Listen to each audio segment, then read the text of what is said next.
Where's everybody at? We are home, we are home, we are home. I am so humbled today.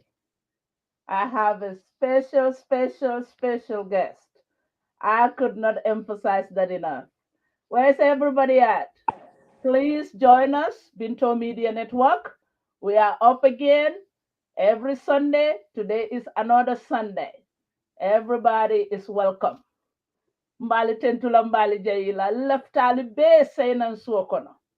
Alia murunang, if you can hear me clearly, Alin text nang on the side. Alia Afonye Binto, I'm here. Uh, Mbali tentula mbali jayila as usual. Sunday again. National service. Bankudo Kualem. And when I contacted our special guest, our guest here, Nkako Mr. Jasseh, Gambians wants to talk to you. Gambians want to hear from you.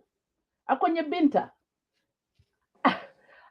I'm excited to hear that invitation because National Gambia is me, is part of me. So I will not run away from anything. Gambia is me, it's me, it's me. And he's here. Nko, anatale, na alifalem, na ululalem. Ndeka file uncle, alien Mr. Jasseh here. Afanambala contribution okay kan Gambia yele. He's doing his fair share. Mr. Jasseh, what told me Mr. Jasseh be America Jang, and he decided to go home to work for his people. Not too many people will even think about that.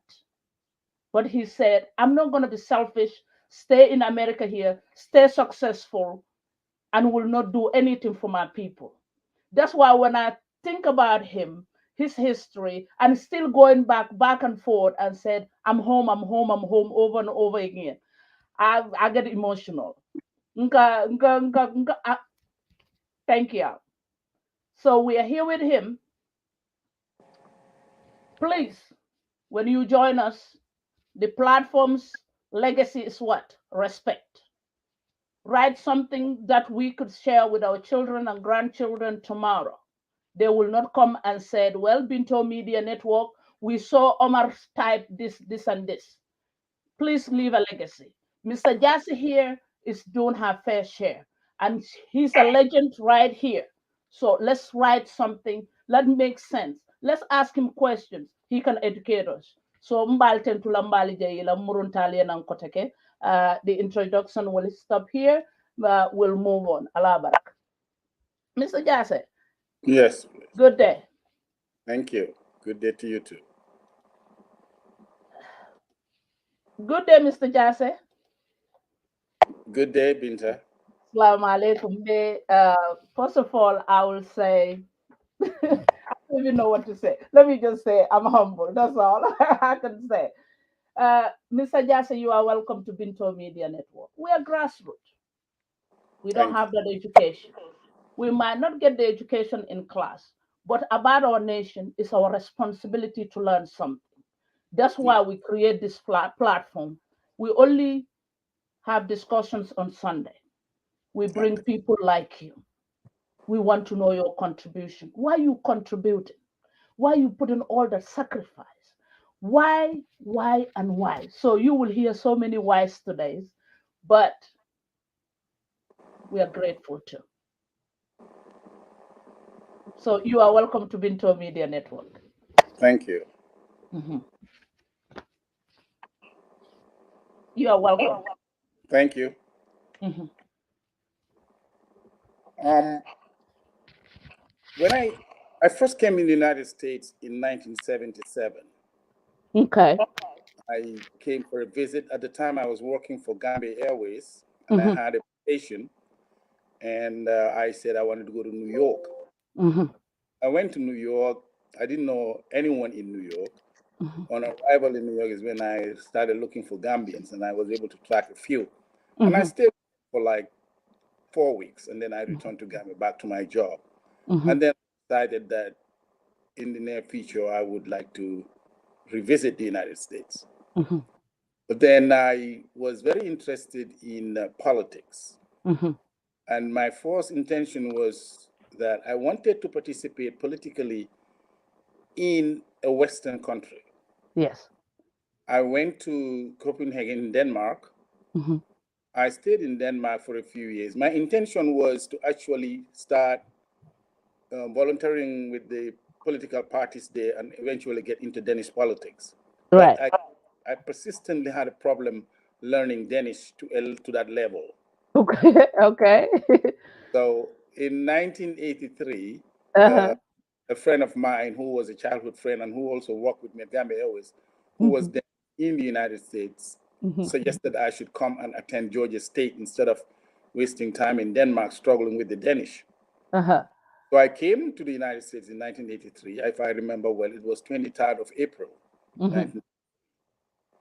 And I came, and my intention was to attend Georgia State University, which is where my friend was attending. And I realized that I couldn't afford to pay. So I eventually got married and signed up in the United States military because I wanted to take advantage of the GI Bill. And I got into the United States military. I joined the United States Navy. And that's where I had a chance to get the GI Bill to attend Georgia State University. I studied criminal justice, got a bachelor's degree in criminal justice. And after serving in the United States military, I became a parole officer for a brief period. Okay. And then I got into some kind of a business and still the parole thing. I was specializing in police operations and administration. And I stayed with the parole department because it was a safe kind of law enforcement where I wasn't out in the streets shooting it Right. out with criminals. I didn't want to get that involved in law enforcement. It was too dangerous. But as a parole officer, that was quite safe. And then I started doing a reform project for the Gambia Police Force.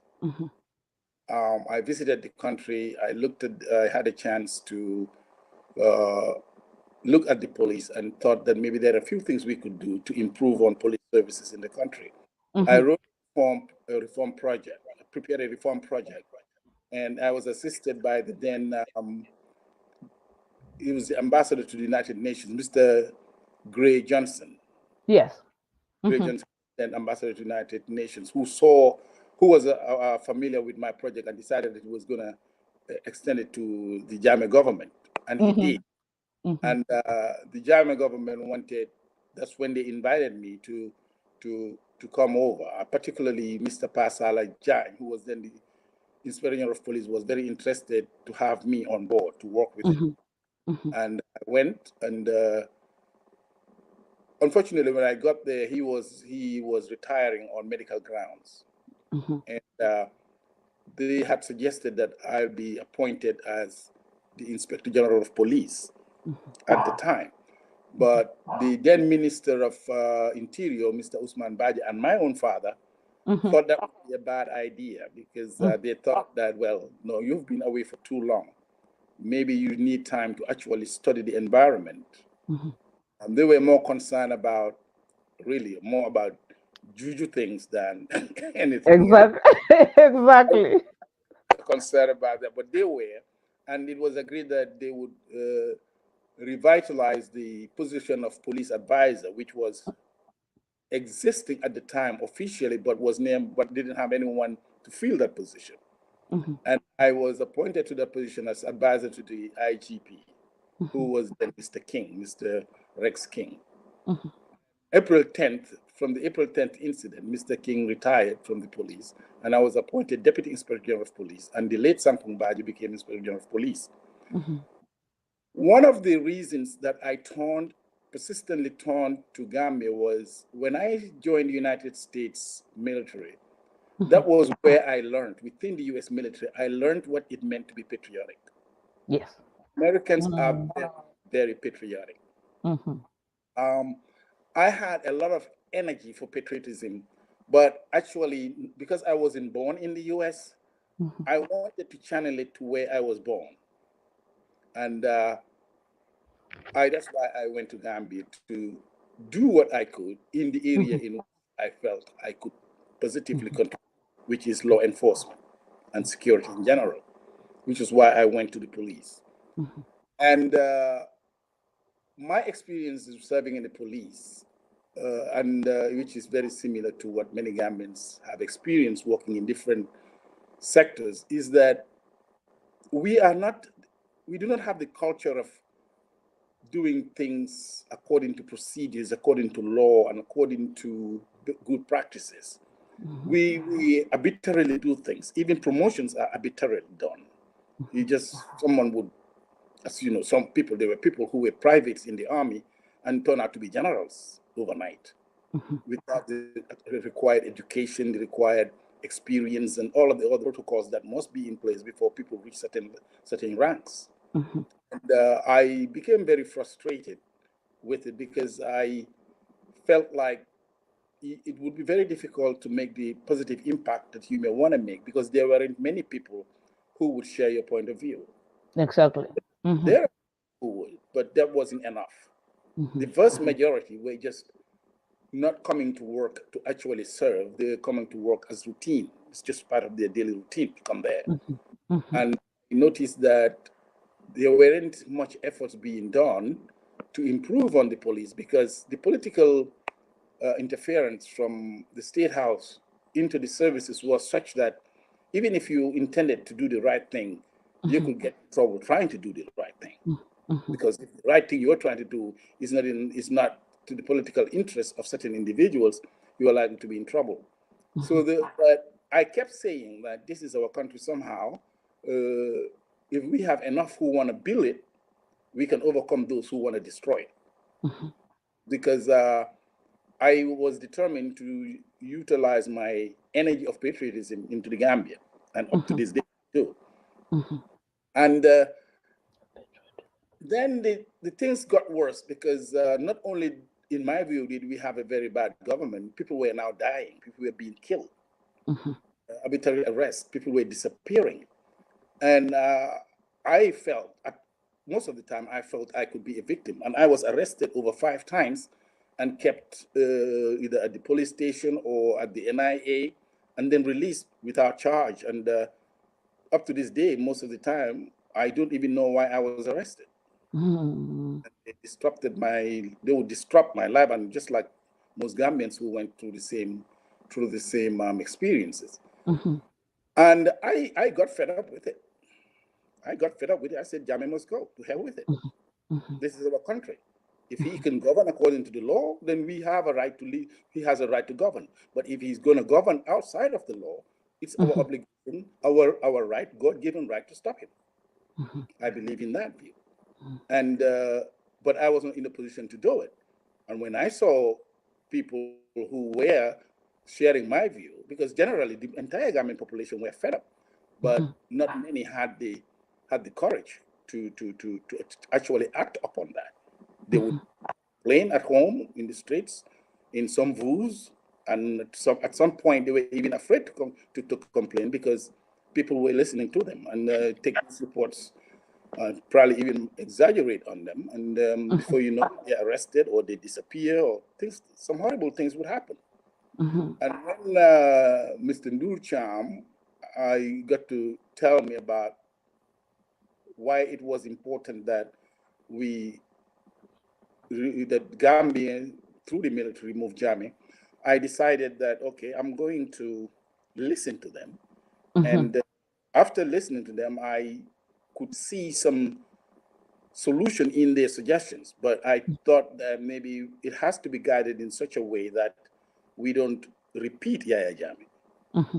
The tendency is always there that once the military removes someone, they go back to the very things that made them remove them in the first place.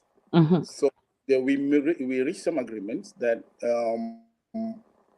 they weren't going to stay in power, and that they had identified civilians who would take over for a period of nothing more than 6 months in order to prepare the country for elections. For me, it is one thing to obey the law and to be law abiding. I think we all should be, but that does not exclude the president and those in power. They have equal obligation. They have to obey the law, to govern according to rule of law. And when that wasn't happening, then in my view, I believe that God would bless us if we make any attempts to try to change that. For having first-hand knowledge of the attempt to remove Yahya Jammeh, and for those who attempted, I think I respect them. I respect them because there is no way we could have continued to survive if hadn't we tried the ways that we did. Unfortunately, none of those efforts succeeded, and people lost their lives, and the brutality continued. And thank God, 2016, the Gambian people voted. I wouldn't say they voted they voted entirely for the present government. I think a lot of the credit of why we were able to remove Yahya Jammeh fairly enough should go to Mama Kandeh.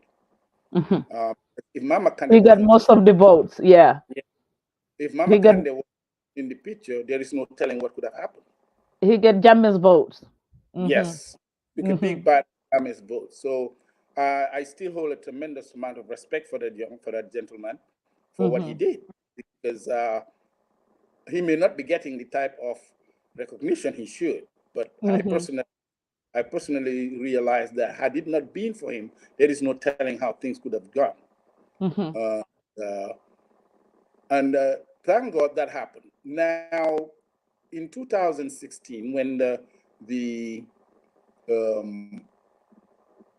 people voted, and according to the Constitution, Jammeh lost as a result of the simple majority, Mama Kandeh effect, Mr. Barrow was elected president, and in December, around December, I was part of a group of people here that were asked to come up with a strategy to deal with Jammeh's refusal for the impasse, his refusal to.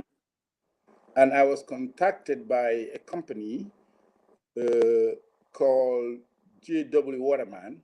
They are stationed in Washington, D.C. And the gentleman who contacted me, who was also the vice president of that public relations firm, and also used to be a former U.S. ambassador to the Gambia, retired now, called me and said that they were asked by the Ghanaian president, Mahama, who was also one of their clients, to prepare him a strategy to deal with Jammeh, because he was tasked by ECOWAS to do this. And that they any Gambian specialists on their staff to actually prepare a strategy, and ask if I would like to be recruited to participate in this, and I accepted. And I did my participation. I made some recommendations. For instance, I recommended that they should, because they were more concerned about using all diplomatic venues first before any action. And I recommended that they talk to the King of Morocco and the president of Guinea-Conakry at the time, the guy who just got overthrown, because I have, because I know Jammeh used to refer to them as his in-laws. Most people may not know why the King of Morocco got involved, but I actually made that suggestion because I knew Zaina was a Moroccan citizen, and the King of Morocco might be able to persuade Jammeh in order to accept the results and leave. And Alhamdulillah, everything went well in that part, in that area that Jammeh eventually left. What exactly why he left, I may never know, but at least the efforts were there. Yeah. When I looked at in 2016, after Mr. Barrow came to power, I was for the first time able to return to the Gambia because I was in exile, and I was invited in 2000, I went 2017 and 2019. And when I returned in 2019, I was invited at the Ministry of Interior to do a presentation on police and internal security reform. And at the presentation, there were the representatives from the United Nations and from AU and EU. And after I made the presentation, they asked if I was interested in a position to work in SSR. I told them I was on holidays with my family. And they asked if I could still let my family go and stay. And I was offered a contract to actually prepare, along with, I worked with a gentleman from Switzerland, from New Zealand, who was the international police specialist, and I was made the national policing specialist to create a community policing strategy and an implementation plan for the Gambia Police Force. Because according to the Security Assessment Report of 2017, the Gambia, part of the SSR, Gambia was advised to look for ways in which to bring police services to the doorsteps of all Gambians. And that community policing strategy would be the best tool to do that, to give police access to all members of the community equally at any time. And we created this, and we worked with a team from the Gambia Police Force, and we launched this. We certified this document, and when I was about to leave, again, I was offered another one by the United Nations to prepare what they call institutional policies for the Gambia Police Force and the Gambia Immigration Department. And in creating that, we prepared the groundwork for all of the reforms that should take place in these two institutions. And then, Mr. Jasseh, hold on to that, because we will talk detail about the security. So let's maneuver a little bit. According to, well, okay, let me start by saying you have done well for yourself in this country. Still, you decided to go back home and work for your people. I'm repeating myself again. Of which you experienced horrible ordeal with the past regime, just like we said, according to your TRRC testimony too. Mr. Jasseh, where did you get that courage to come back again and say, I'm going to run for office, presidency in that country? Because some Gambians will say, after all this thing, what you went through, they will say, to hell with Gambia. To hell with Gambia. Tell us exactly where that courage and why our highest office. The courage, first of all, like I said, I picked it up serving in the United States military. Most of the time I was attached to the United States Marine Corps 1st Expeditionary Unit. These are some of the most courageous human beings you would ever find. And I observed them, being in them, working with them. I envied them the manner in which they love their nation, the way they love the United States. I felt like if only we can also transfer some of this strong love of nation to Gambia, our home, we should be able to transform it in a very reasonable time from what it is to what we want it to be. My area is security. Maybe somebody else is in education, somebody else is in medicine, agriculture, all the different sectors. If we, and I know in the United States, we have that many, in just about every sector, we have Gambians that are doing tremendously well in those areas. If these people can contribute, are given an opportunity to contribute, Gambia could be transformed overnight. Because not only do they have the expertise, they have the contacts, the connections. And I felt like, you know what, I cannot give up on Gambia. In fact, God would be angry with me if I were to give up on Gambia or to anybody give up on their nation. So I think wanting to serve my nation is a divine obligation. Islam wants you to serve your country. Well, how you serve depends on what you're comfortable with. because at the end of the day, no one should determine for anyone how they should do that. What you're doing right now with your platform is you are directly serving the nation. This is the area you can participate. This is the area you feel comfortable. This is the area in which you can also say, hey, I'm doing my part. I mean, you could have been in your bed, it's Sunday. You could have been sleeping, Exactly. Mm-hmm. relaxed, but you chose to get involved in this. And every Gambian should be encouraged to do that. The worst among us are those who decide to do nothing but undermine everyone else. Because we do have people like that who would do nothing to contribute, but they would undermine everyone who tries. As long as what you are doing is not directly to their political interests or their ethnic interests or their business interests or something like that, they're against it and they would undermine it. One of the things that I have a problem with is that it seems like so many of us are unable to see nation. Some of us can only see self. Some of us can see family. Some of us can see tribe. But when it comes to nation, we are falling short on that. And I think we need to encourage every one of us to start thinking in terms of a nation. And I think places such as your platform, the media, can actually do a lot in helping us to actually realize the importance of being able to see ourselves as a nation.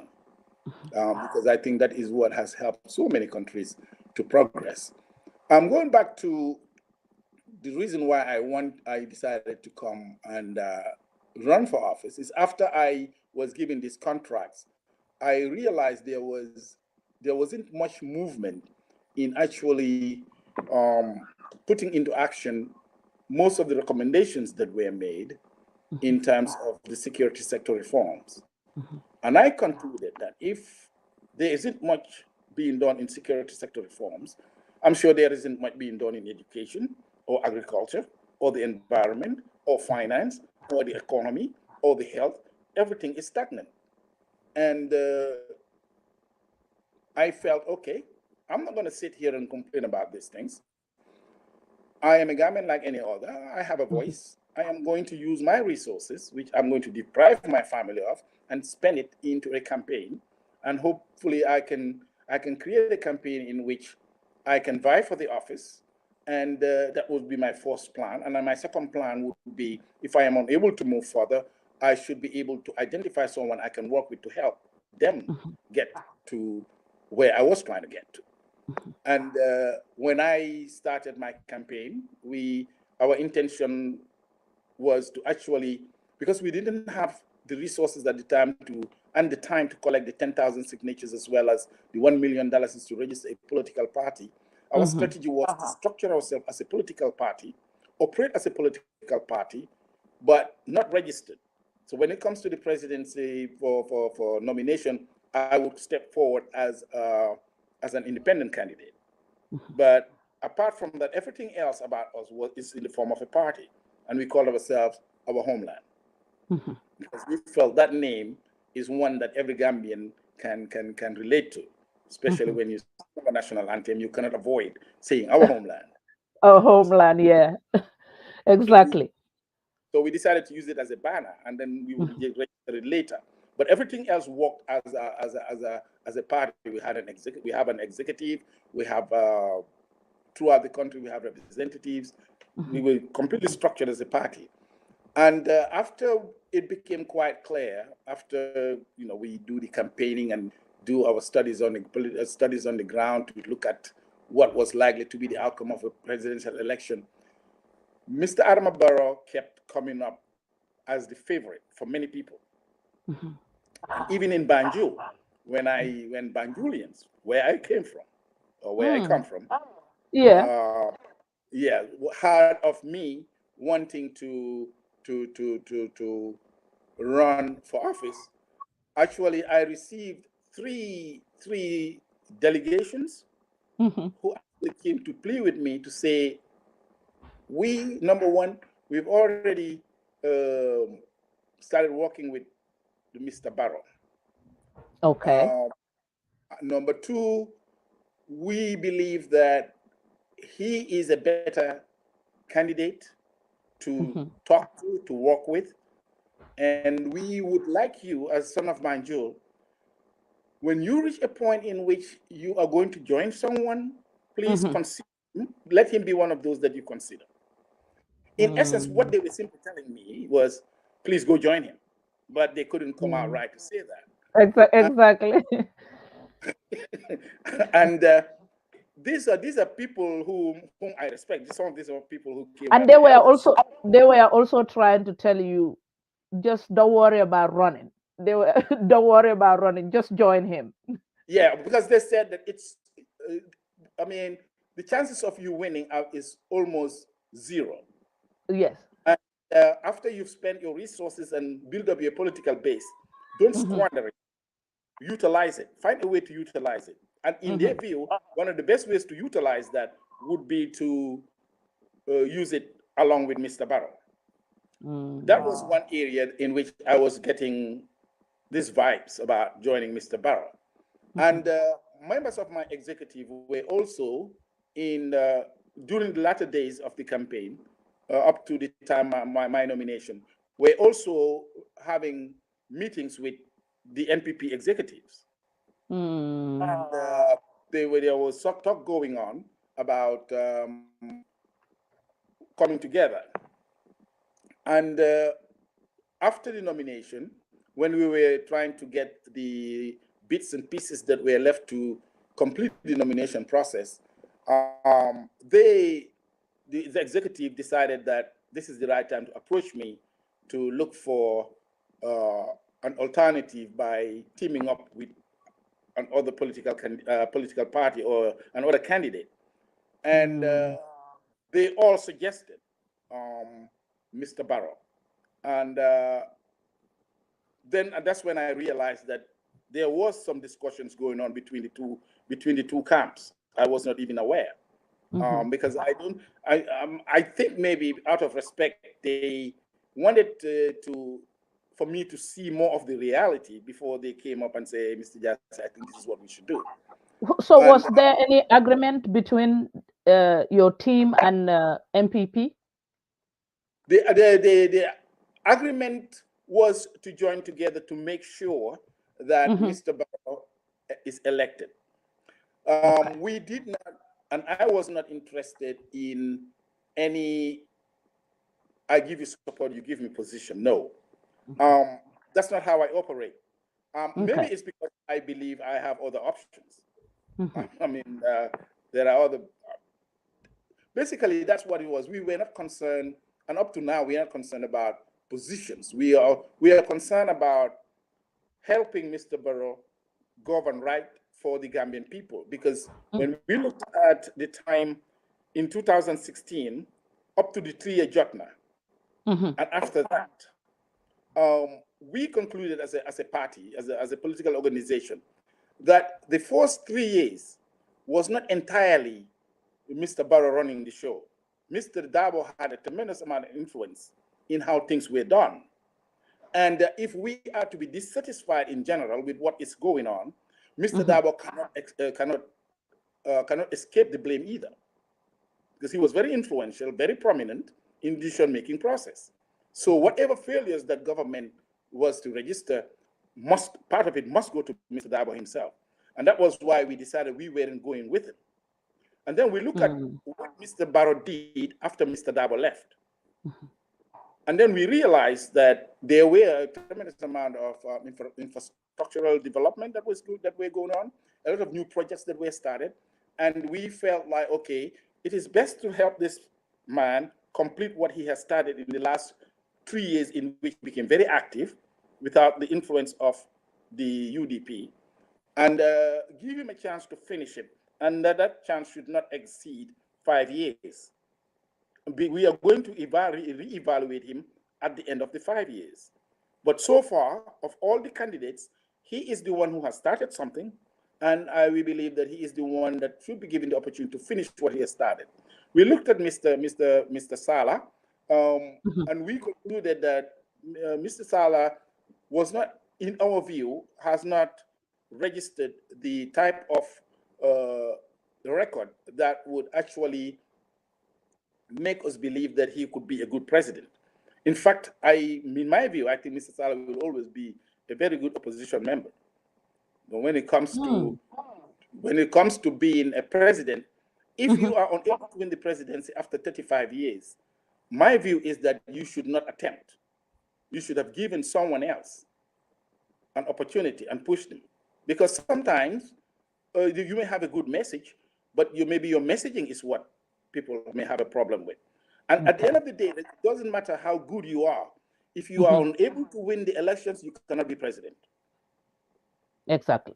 You cannot. So, yes, you cannot be. So if you cannot demonstrate to me that you can win, I will be wasting my votes giving it to you. Yeah, but at the end of the day, Gambians were saying the 2021 election was between Barrow and Dabo. But after the results came out, people were also saying that it was Gambia against Dabo, UDP. Did you have the same concept? Not quite, but like I said, I share that view that a lot of people were saying that because I have had three very, very prominent people in Gambia who are business people, who actually were the first to tell me. They call me Tam because we're colleagues. They said, Tam, this is a two-horse race. It's Dabo or Barrow.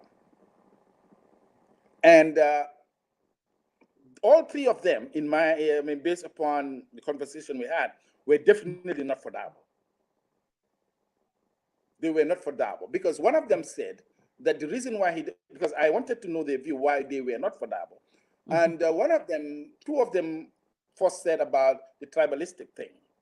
And even though they said they cannot precisely say that Mr. Dabo is a tribalist, however, the tendency of UDP in general being tribalist is there for them, and that's the reason they don't want to go with Dabo. But the other gentleman, he said that he had looked at the UDP, the executive, and all those who are influential and so on and so forth. He believed that if Mr. Dabo was to win the presidency, there would be chaos within the UDP. There would be Mr. Dabo would become sort of ineffective because the others would be competing for influence over him, and that may plunge the Gambia into some kind of chaos. And for that reason, he wouldn't support. Whether the reasons they gave hold water or not, it's not an issue for me. My issue was I'm looking at the Gambia, I'm looking at my executive, my party, and what seemed to be the best, what may seem to be the best direction to go. And eventually we decided that yes, we should allow the executive that were in touch with the Barrow camp to continue the discussion. And once I gave the green light that they could go, because they asked if they could continue, I said, yes, go ahead and continue talking to them. That evening, they came back and said that it's all done. They think we should go with Mr. Barrow. When you endorse, the moment you endorse, Gambians have this jaw-dropping moment. They say, Mr. Tamsir, we thought he's a very serious candidate, opposition. But how come a serious opposition will endorse the incumbent? Okay. Do you have any response to them? Yes, I have a response, and I have said it before, and I'll say it again. You see, one of the things that one has to remember at all times when you are dealing with national issues is that you are not the only one who has the best ideas. Everybody has a good idea for the nation. And one of the things you must bear in mind is that you are not going to win it all. You're going to have to negotiate and compromise. If you have 10 ideas, maybe you can bring 3. Somebody is going to bring 4, another is going to bring 2, and so on and so forth. Because everybody has a stake. And we all see things in a different way. But at the end of the day, we are all looking at, you cannot say, I cannot say, for instance, I love the Gambia and Usainu Dabo doesn't, or I love the Gambia but SFL doesn't. No, they all love the Gambia. Everybody loves the Gambia.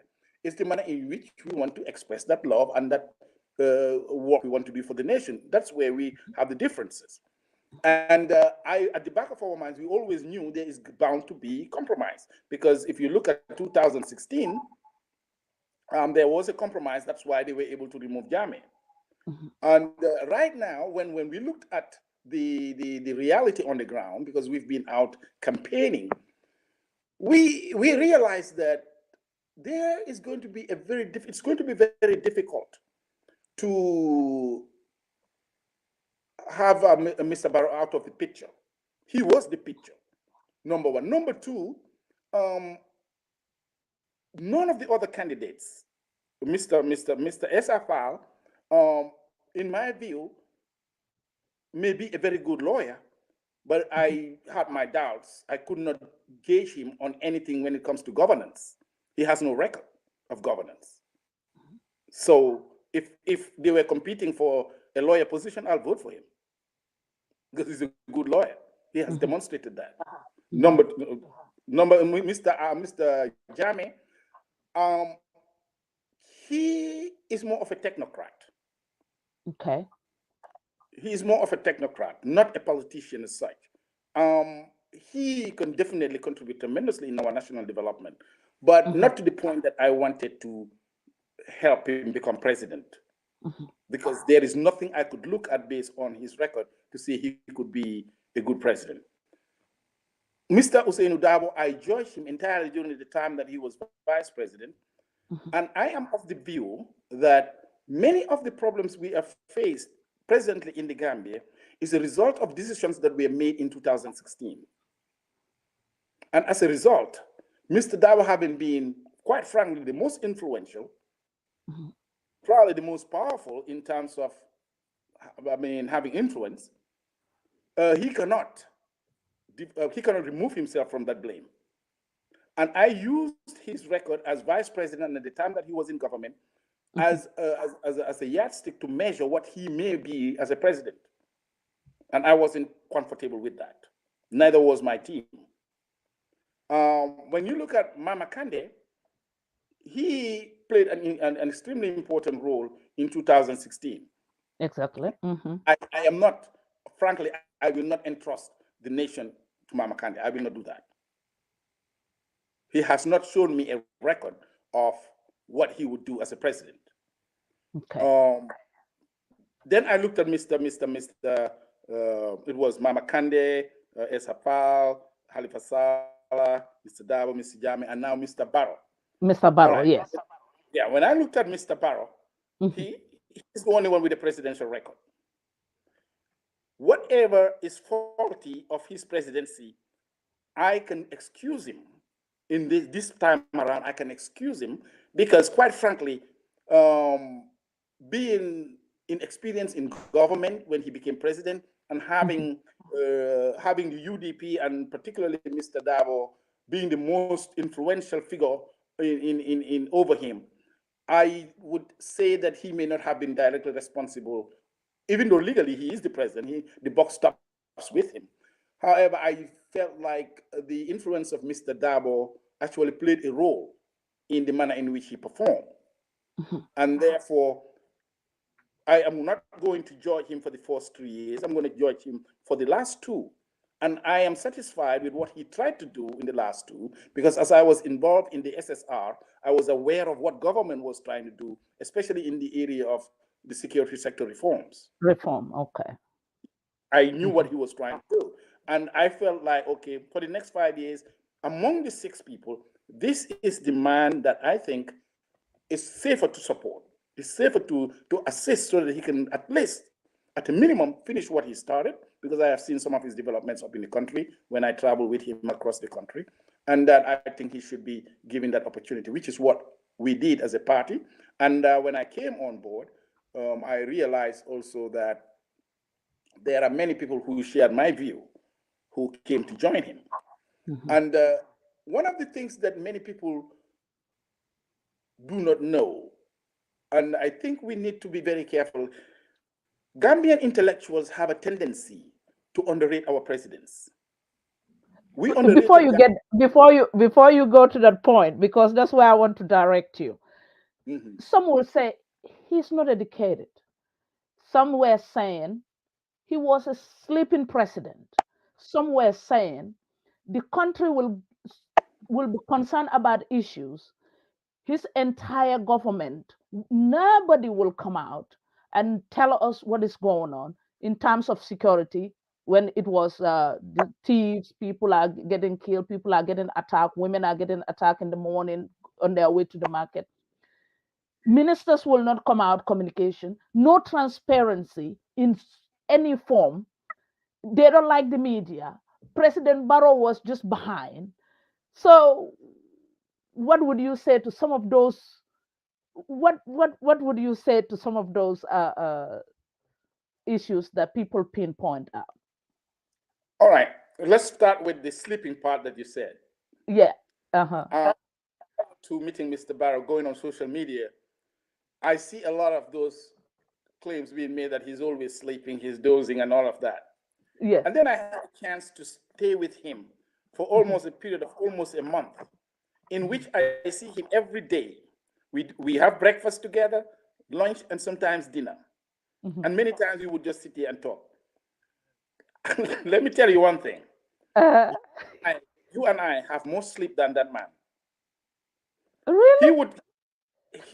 I have never, not even a second, Uh-huh. seen any of sleepiness in his eyes.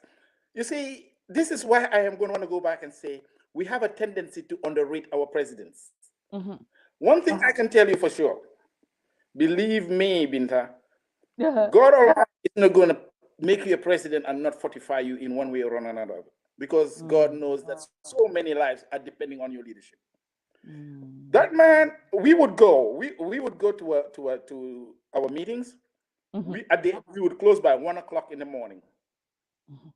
Then we would have dinner. He would sit there. But by the time we wake up, he's already up because he has to deal with work as a president. Visitors come to see him because he's not at the State House. They have to travel to where he is. Ministers bring work to him, bring him things to sign. And he has to do all of that before we start our campaign again. And we would leave him there. We would go to sleep. And when we wake up, he's already up. Let me tell you one thing, and I will tell this to the Gambian people. There is absolutely nothing sleepy about that man. There is I mean, believe me, I'm saying this because I went there, his view, and then I'm like, okay, I am sleepier than this man. In fact, we all were sleepier than the man because he would do what we do and then more because he has to attend presidential duties. We didn't have to do that. We'll be sleeping. When I do my fajr, I go back directly to sleep. He doesn't. He cannot. There are visitors waiting to see him. He has to sign documents. He has to look at files. Ministers are there. So that part, forget it. I am telling the Gambian people, there is nothing sleepy about that man. It's the same with the Ajami. To be honest with you, when they went to Saudi Arabia, and I will excuse him on that. He does off. I saw Dabo also does off. I think I say maybe it's the time difference and the traveling process. But there's some pictures. Some pictures. I'll be fussing. I said, "What is Doctor So doing? The president is dozing off everywhere he goes. What is going on?" I was concerned about that. Yeah, but like when I arrived here, when you wanted to do the interview, you told me you're going to give me 2 weeks to rest. Yes. Now, if I deserve 2 weeks to rest for an interview, the time difference, the jet lags, when these things happen. I think I have even seen photos of Prince Charles dozing off in Parliament. But again, those are not doze-offs. There's a tradition among the British to when Parliament is so boring. If you fall asleep there, I will not blame you. I mean, but these things happen. This is the problem with social media, that they can select certain pictures and just keep portraying them, and eventually the viewer would think this is all that happens. Whereas a whole lot of things can happen between doses, Exactly. And having been with him all that time, I have not seen him ever, never. I mean, in fact, no, that had not happened, not even for once. And you talk about education. Yes, hold on to that too. We had Honorable OJ Jallo here. I said, Mr. Jallo, I say education. Gambians are saying their president needed to be educated, well educated. He said, Binta, education is not everything when it comes to presidency. But I will let you say your own. Yeah. Go ahead. Hmm. Like I said, Gambian intellectuals, myself included, had Hmm. made this mistake of underrating our presidents. Hmm. Um, we the mistake we make is that we look at our academic qualifications and expect that our president should have that or more. Not really. There are many instances in which other skills can actually substitute for the lack of that formal education to that level. Um, I have let me say this. After I'm a police officer, my mind is always looking for those things that you're not telling me. Hmm. When I hold a conversation with you, I'm paying more attention on what you are not telling me. But what you are not telling me is within what you are telling me. I'm listening to what you're telling me to find out what you're not telling me. And I had a chance to actually sit in many cases one-on-one with president, just holding a general conversation. And those are the moments you really understand the human being, the person you're talking to. It is informal. We're in our slippers.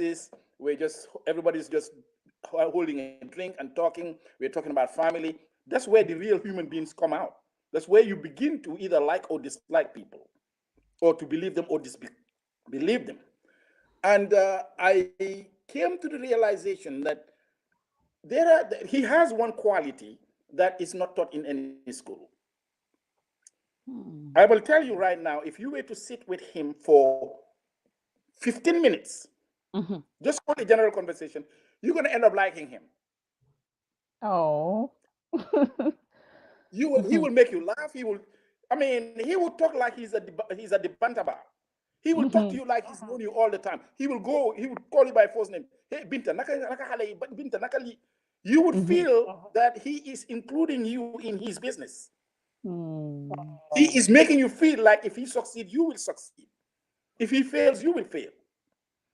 And the moment you begin to see that, you begin to realize, okay, there's a lot riding here. We have a whole nation with the people riding on this. He is not only sitting here talking to me, he is also the president of the Republic of the Gambia.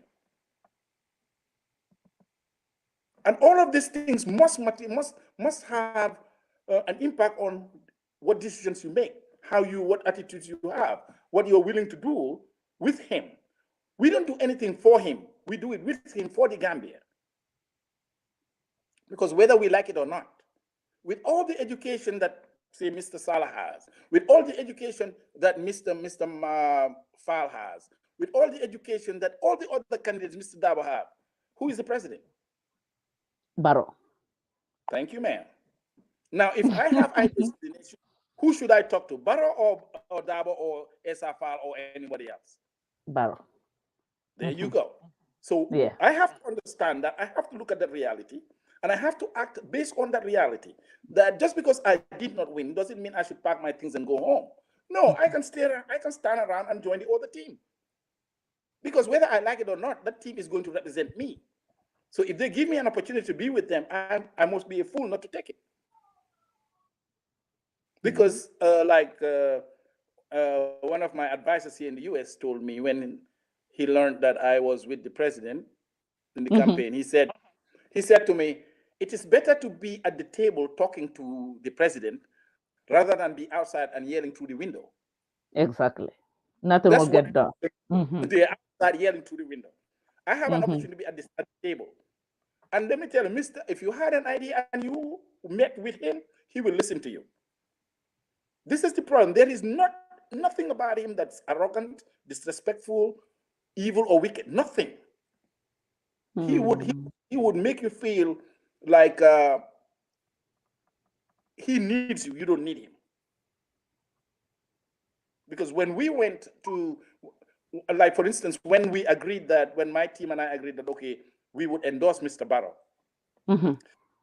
Do you believe within 1 hour, I got a call from the State House saying Mr. President wants to meet you. Oh. 1 hour. you were so you were surprised.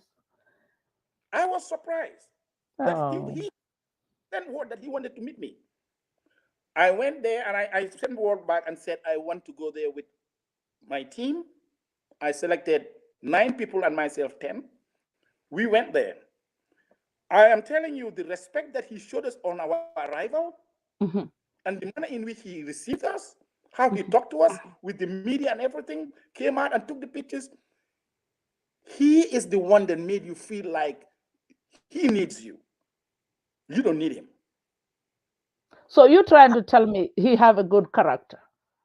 An excellent one. One that, in my view, is better than other characters that I may have. Because after having been in the military and all these other things, sometimes we have a little bit of tendency to be difficult in dealing with people. Mr. Barrow would listen to everyone, even people that I don't want to hear from. He listens to them, and that's a good character for a president. So now you run for office as an opposition because you were dissatisfied with certain things that were wrong. You want to make some changes. But the same Mr. Barrow now is the same president, is the same. He's sworn in his cabinet again, calling them caretaker cabinet. What is your expectation this time around? I have strong reasons. I have reasons and very strong ones to believe at the right time, Mr. Barrow will go ahead and make the right decisions that the nation is expecting. The reason I say that is this. Okay. I remember one time I was with him one-on-one. We were the only 2 in the room. Out of the blue, he said to me, hey, Tam, Gambians are not going to tolerate anything of the past. You see the way they voted for me? They have expectations that must be met. He said this unprovoked, which sent a message to me that he is aware of the situation. And then, based on that and the other things that we've talked about, I realized the importance for his political career and his political positioning that he also have a strong representation in Parliament. Because the politics of today, the governance of today, is not going to be like that of yesterday. I can assure you that. Because you can already identify in all of the parties very, would I say, radical, vocal, forceful people who are now going to try to be in the Parliament. If they can get you at the presidential, they're going to get you in Parliament. Parliament, exactly. You must also have a strategy to make sure that when you get to Parliament, you have a good, strong base, a good support base in order to carry out your governance. Otherwise, they're going to throw a monkey wrench in every program you have and then blame you for it. It's all politics. So it's a political maneuvering, which I accept and understand. And personally, at the personal level, I have no problem with it because I did not join the president in expectation of any position. I believe I have a master's degree in terrorism and homeland security. Exactly. I have a bachelor's degree in criminal justice. I have a graduate certificate in justice studies and a second one in public administration. I serve as Deputy Inspector General of Police. I serve as Director General of Immigration. I was a consultant for the Community Policing Strategy and Implementation Plan under the UNDP. I was also the one who worked with the police to create the institutional policies for immigration and the Gambia Police Force. If those credentials cannot speak for me, I'm not speaking. I'm not asking for anything. With those credentials, I have options.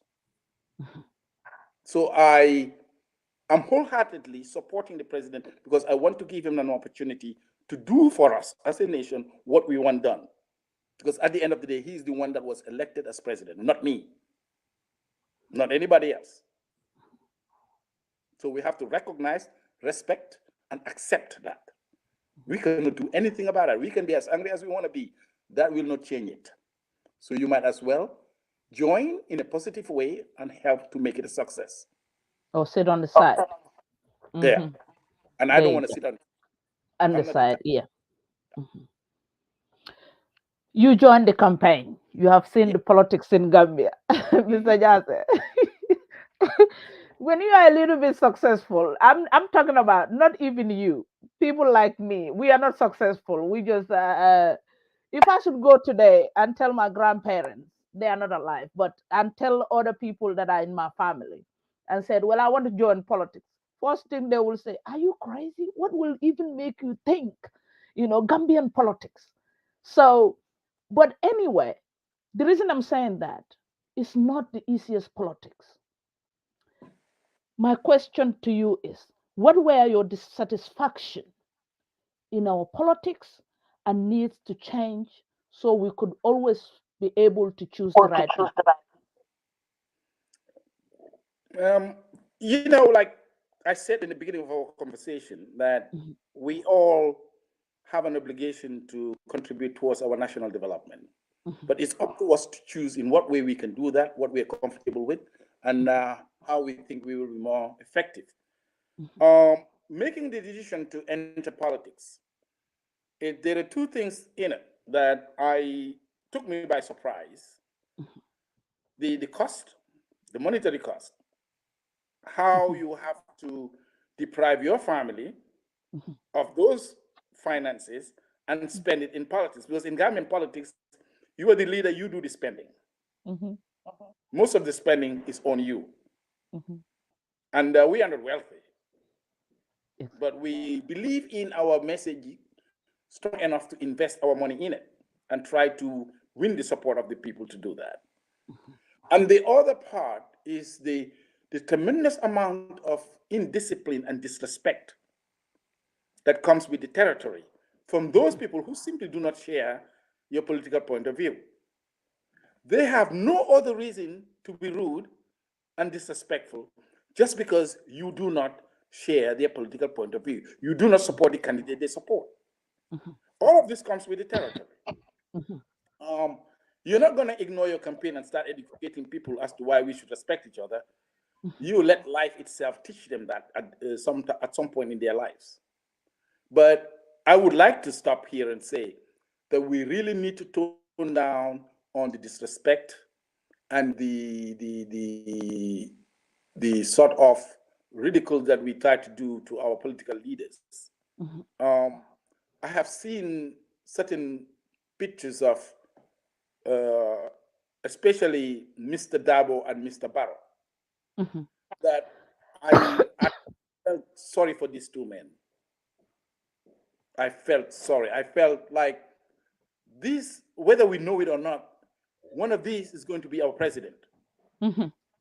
But here we are, because of our political affiliation, we're going to show so much disrespect to these two people. They did not deserve any of that disrespect. Mr. Dabo himself has done tremendously well for Gambia. At the time when Yahya Jammeh came in 1994, he was the one that stood up. Whatever happens today, Mr. Barrow himself respects Mr. Dabo tremendously. I can tell you that for sure. He has great respect and will not encourage or entertain anything that will ridicule Mr. Dabo. And I am sure, likewise, Mr. Dabo, because he's a gentleman. I know him. But the supporters are the ones who do not know the history. They are not even aware of what has happened between what people have gone through in order to get Gambia to where it is. But they would be the one who would use their Facebook accounts to actually ridicule people unfairly. And I would ask that as a nation, we should try to be a little bit more respectful in the manner in which we express ourselves and understand that political differences doesn't mean that we should be enemies and try to destroy each other. Because the political leaders, particularly Mr. Dabo, Mr. Barrow, Mr. Halifa Saleh, whom at the present moment were very instrumental in what happened in 2016, are all gentlemen. They're all gentlemen. They have their views of the Gambia, and those views happen to be different. but they are wonderful sons of the nation. But do you And this, think we should, as a country, as a nation, we should put something down? We should have a law to discipline certain things in our society. um, the one thing I will never attempt to control is Mhm. social media. It is so difficult. Mhm. It will take up all of your resources and your time, and you will not succeed. You will not succeed. So, what you want to do is continue, like people like you using your platform every now and then, Mhm. remind people like you did in the beginning, where we say Mhm. respect. Um, Let us preach respect. I mean, you cannot love. I'm not going to ask anyone to love anyone because Mhm. love comes in the heart. But I would ask respect. Respect them, even if you hate them. Respect them. Yeah, I don't. respect. I don't like. I don't love Yaya Jame for what he had done, Mhm. but I will respect him as a human being. Mhm. I will deal with him according to law and with Mr. showing Jasseh, respect. I want to ask you this question. You've been an opposition. Yes. We have Dabo there. We have the rest of them.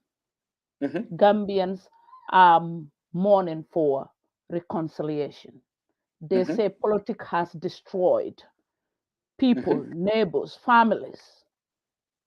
If you have to suggest anything in terms of reconciliation, I'm talking about now the leaders, not us, the Hmm. Dabos, the president, the all the opposition members.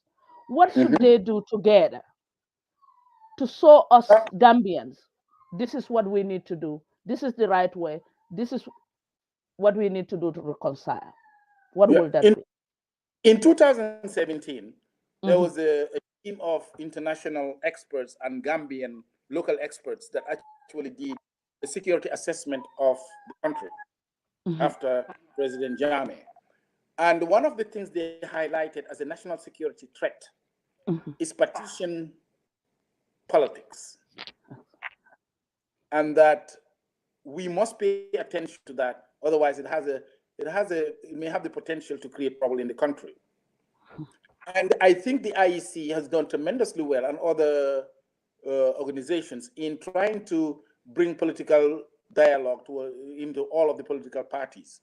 Mhm. They've done a very good job. Um, if you I saw on social media instances where UDP pickup trucks would give a ride to NPP MPP. support, and Mhm. NPP trucks giving ride to UDP supporters. Mhm. That is telling you one thing, that the people, just the regular folks, they Mhm. see themselves as Gambians.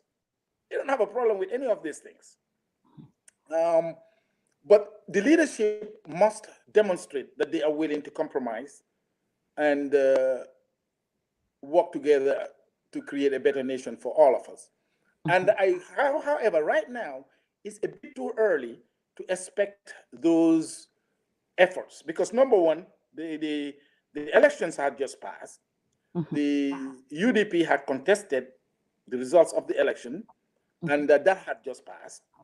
Um, so therefore, the inauguration had taken place. The parliamentary elections are coming. Mhm. I believe that once the parliamentary elections are coming, are done with, that would be a better time to start talking reconciliation. That is when people are now ready to focus on how we must forge ahead. Because right now everybody is trying to get a particular position. We've just done that with the presidential election, and we're going to do that in the parliamentary elections. And in Okay. politics, I mean, I'm not going to be so nice that I lose.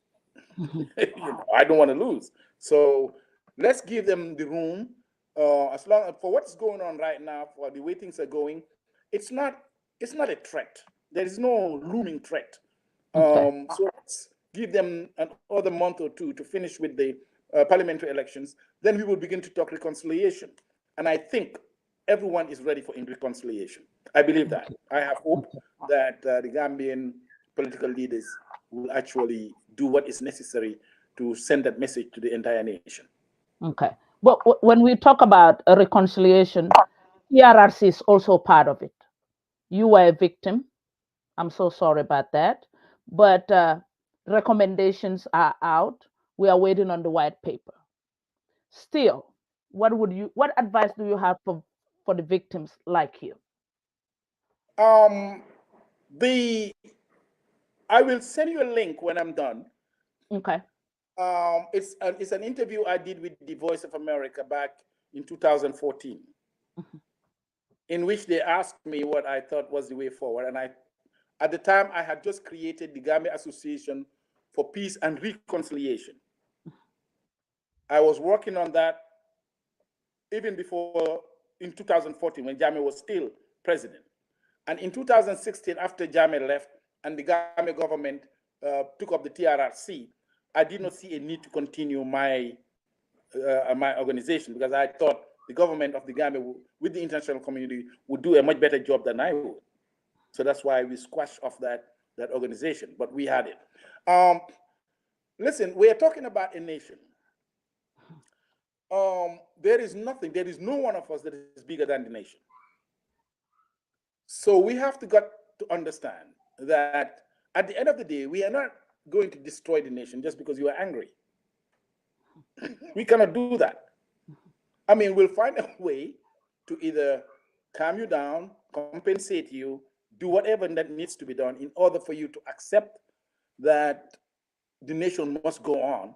And in time, you would heal from your anger, and we can move on as a nation. Because believe me, there are other things that have happened to other nations far worse than what has happened in the Gambia. And they were able to find a way forward. One of the things we must do is not to marginalize or ignore anybody's concern. People who were victims must be heard. They must be given a platform in which to express their anger. And but at the end of the day, they must be made to understand that Gambia must go on. And I think that for now, what I would do is wait and give the government the opportunity to go through the report and publish their white paper. And at that point, then whatever is necessary to discuss or whatever course of actions are necessary, you may take those could be done. But to say anything now, as someone who has joined the president's camp, I don't want to say anything because people might misunderstand, thinking I'm speaking on behalf of the government or behalf of the president, and I am not. And I therefore would just what I would say is I will let the president continue, do his review of the report, publish his white paper, and as a nation, we will take it up from there. Okay. Before we move on to any other topic, what is next politically for Mr. Tamsir Jasseh? Yes, we have our Homeland organization, and we are going to register it as a political party. Now that immediately after the parliamentary elections, that's what we intend to do. We have we've already collected all of the required signatures. We're now just gonna raise the $1 million fund in order to do the registration. We already have our structures in place. We will build upon that structure and continue to become a voice in the political spectrum of the Gambia. Entertain a lot of young people to come in and join, because I have seen that the youth of today have a tremendous amount of opportunity that, when coached, when given, when properly led, they will take advantage of this to the betterment of the country. Whether we like it or not, the youth are the future. So if you want a bright future, you might as well start preparing them. Yes. So that's the way. So that's what we intend to do. Yes, we can't wait again. Thank you, community. We have our special guest. Uncle Tamsir Jasseh is here with us. Please share our information. It's very important discussion that we are having. Please share. It's not about political rhetoric and all that. Please share. You stop this. Discipline is very important. That's what we maintain on this platform. Our legacy exactly is that. Please, no insult, respect, share, follow, and subscribe us on YouTube. Mr. Jasseh, Yes. we're moving on to national issue. Yes. Our institutions are infected with corruption. In fact, I Mm. heard you said, we are broke because we are corrupt. Yes. We have seen the Minister of Health. He spoke about corruption in his department. Yes. Fisheries rumors came out. Mhm. KMC, on and on and on and on. Uh, the Gum Petroleum. Mr. Jasseh, what can we do together as a nation to fight this issue? All right.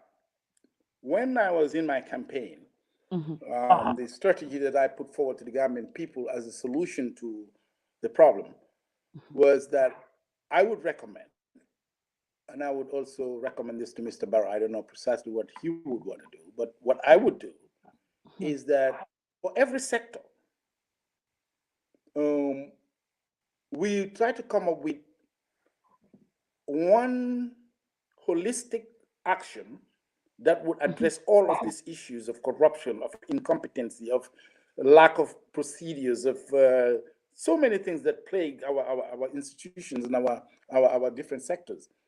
And the way to do that is for every sector, I will identify three people who are not government officials, who are not working for government, but they're experts in their areas and have been exposed to the international level in that sector. I will get three of them and then team them up with another three that are actually presently working in the sector. For mhm, instance, I would look at three people who say, for instance, were economic experts. And mhm, they're Gambians, this is their area, they've been exposed to the international level. I will bring them in and then get three other Gambians that are presently working in the sector mhm, to team up and then review the entire sector in the country. I'll give them anywhere between 3 to 6 months, or maybe 4 months at most.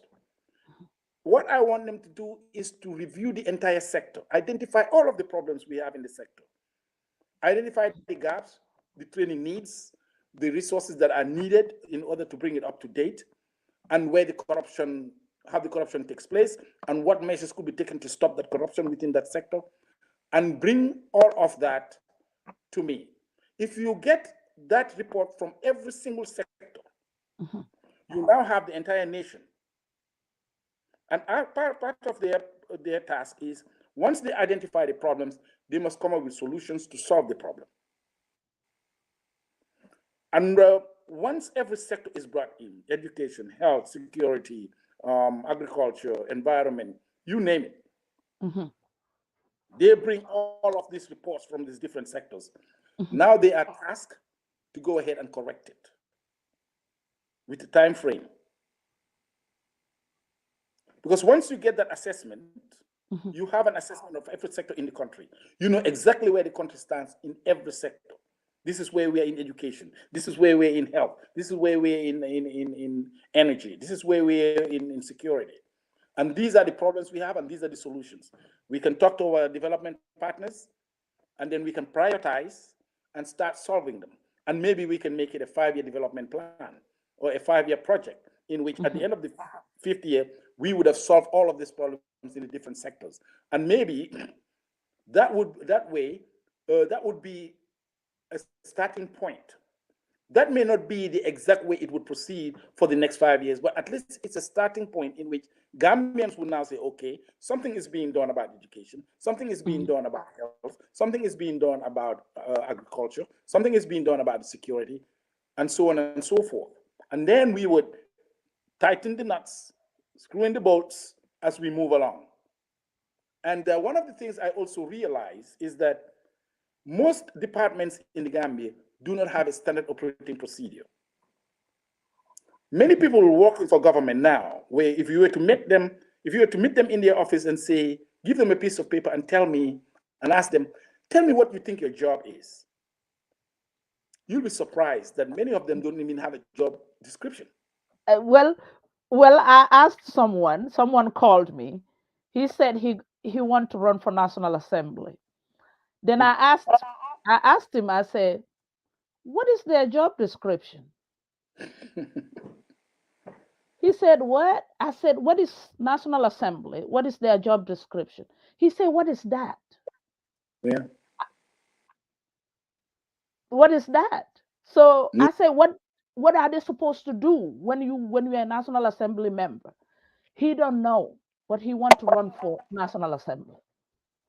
This is very common that heads of departments should be tasked with creating a standard operating procedure for every area of their department.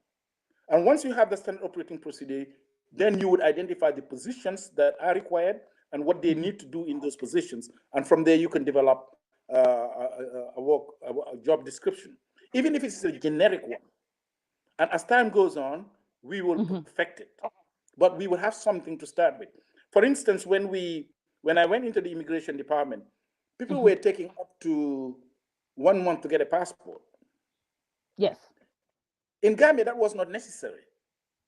In other countries, it may be, but not Gambia. So I was working with one Mr. Jobate, Pamusa Jobate, who I believe studied in Illinois. And he was my deputy.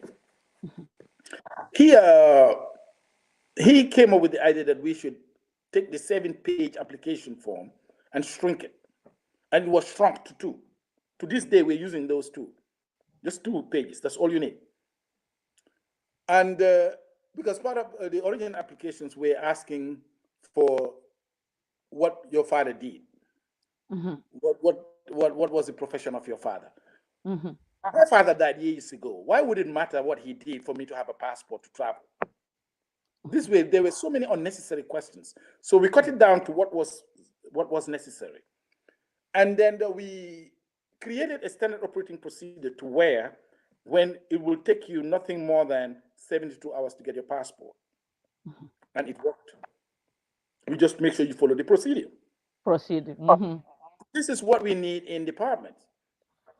And that would, when you have standard operating procedure, it tells you how many pieces of work you can do for the day. At least that way you can quantify and say, okay, you have to process 25 applications a day. Instead of you do 2 and then you go to the Ngente or the Taka or the ditch or whatever and not come back to work. But if you are expected to do 25 a day, you will do 25. And your work is based on that. Would you recommend time clocks? Time 100%, clocks. 100%. And I can Your assure you finger. already. Your finger, like nobody can log in for you, but you. No, I mean, I think I'll even, because with your finger, your thumbprint, you can actually interfere with your thumbprint. Oh, I didn't know that. Okay. You can interfere with the pupils of your eyes. So that's even a better one. Because if you took a pin and you begin to pick your thumbprint, your computer, your iPhone may not be able to detect that it's yours. It will change the pattern temporarily. Yeah. And for that reason, but one thing I will tell you about time clocks is that I had a chance to speak to, out of a conversation with this lady at the office of the president, Sisoho, Fatu. Yes. She is already introducing time clock at the office of the president. Okay. Because she says it's best to start up there and come down rather than start at the bottom and try to go up. Because if this is done at the office of the president, you cannot you refuse it at a lower level. Yeah. And when I said that, I said that's the right. We need to do that. I know they will not be happy with us on this portion, but time clock is needed. Everybody needs to stay at work. She is working on that, and I like the thinking of that she has, that if it starts at the office of the president, no one can resist it. That's where it should start. Yeah. And I support 100% to do that. Yes, we need to hold our workers accountable for the time that they spend on the work, and not only that, but the amount of work they do whilst they're there. So that when you say, okay, I'm putting an application for, say, land, at least at the end of 2 weeks, you should be able to get a report a result from the lands office saying your application was approved or denied or whatever,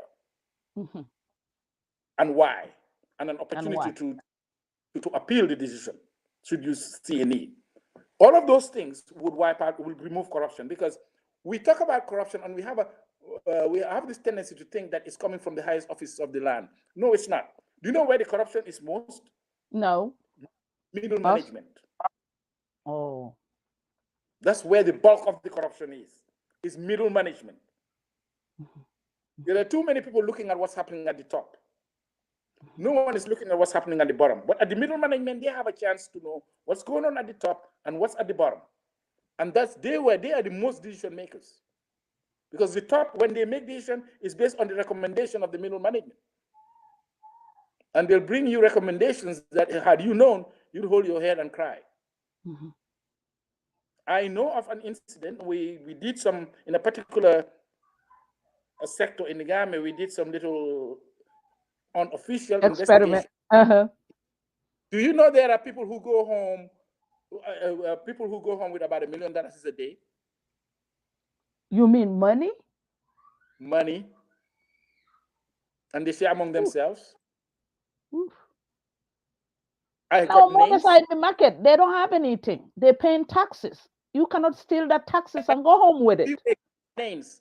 And this one particular person actually keeps his money in his car because he wouldn't dare take it to the bank.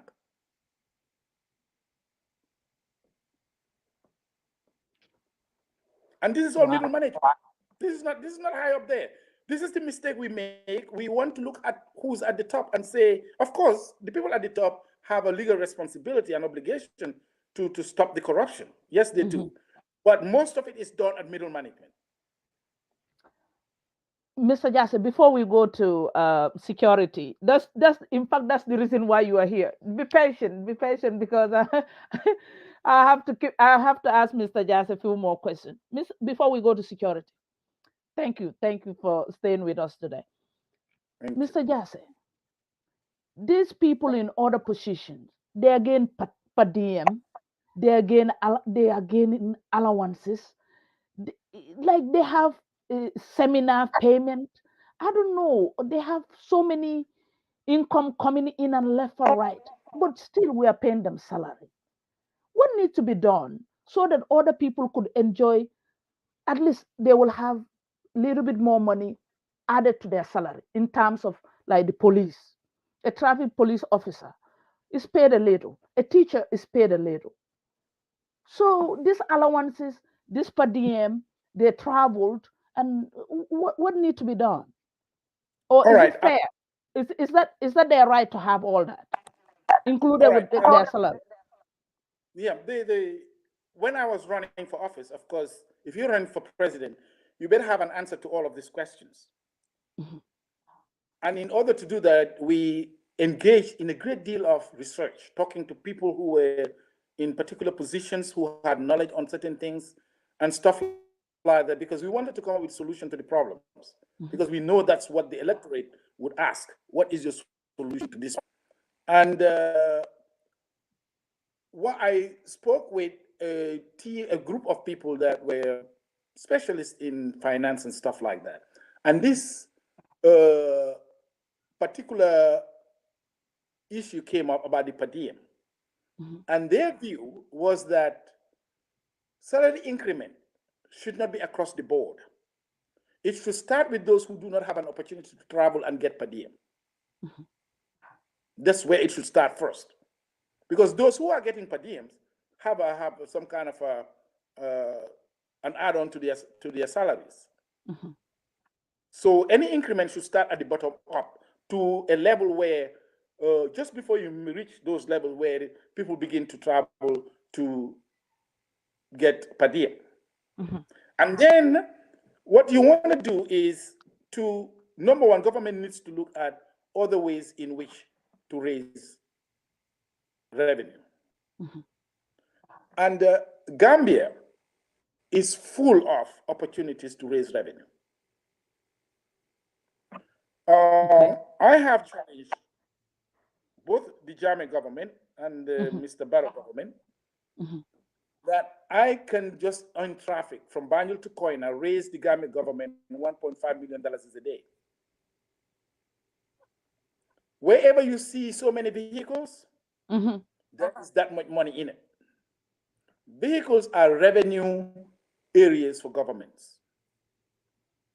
If you look at parking, Gambia is the only place where you don't pay for parking. Exactly. If you look at the manner in which we drive, the number of fines that the police can make a day. If you look at the number of vehicles that ply between Banjul and Birkama,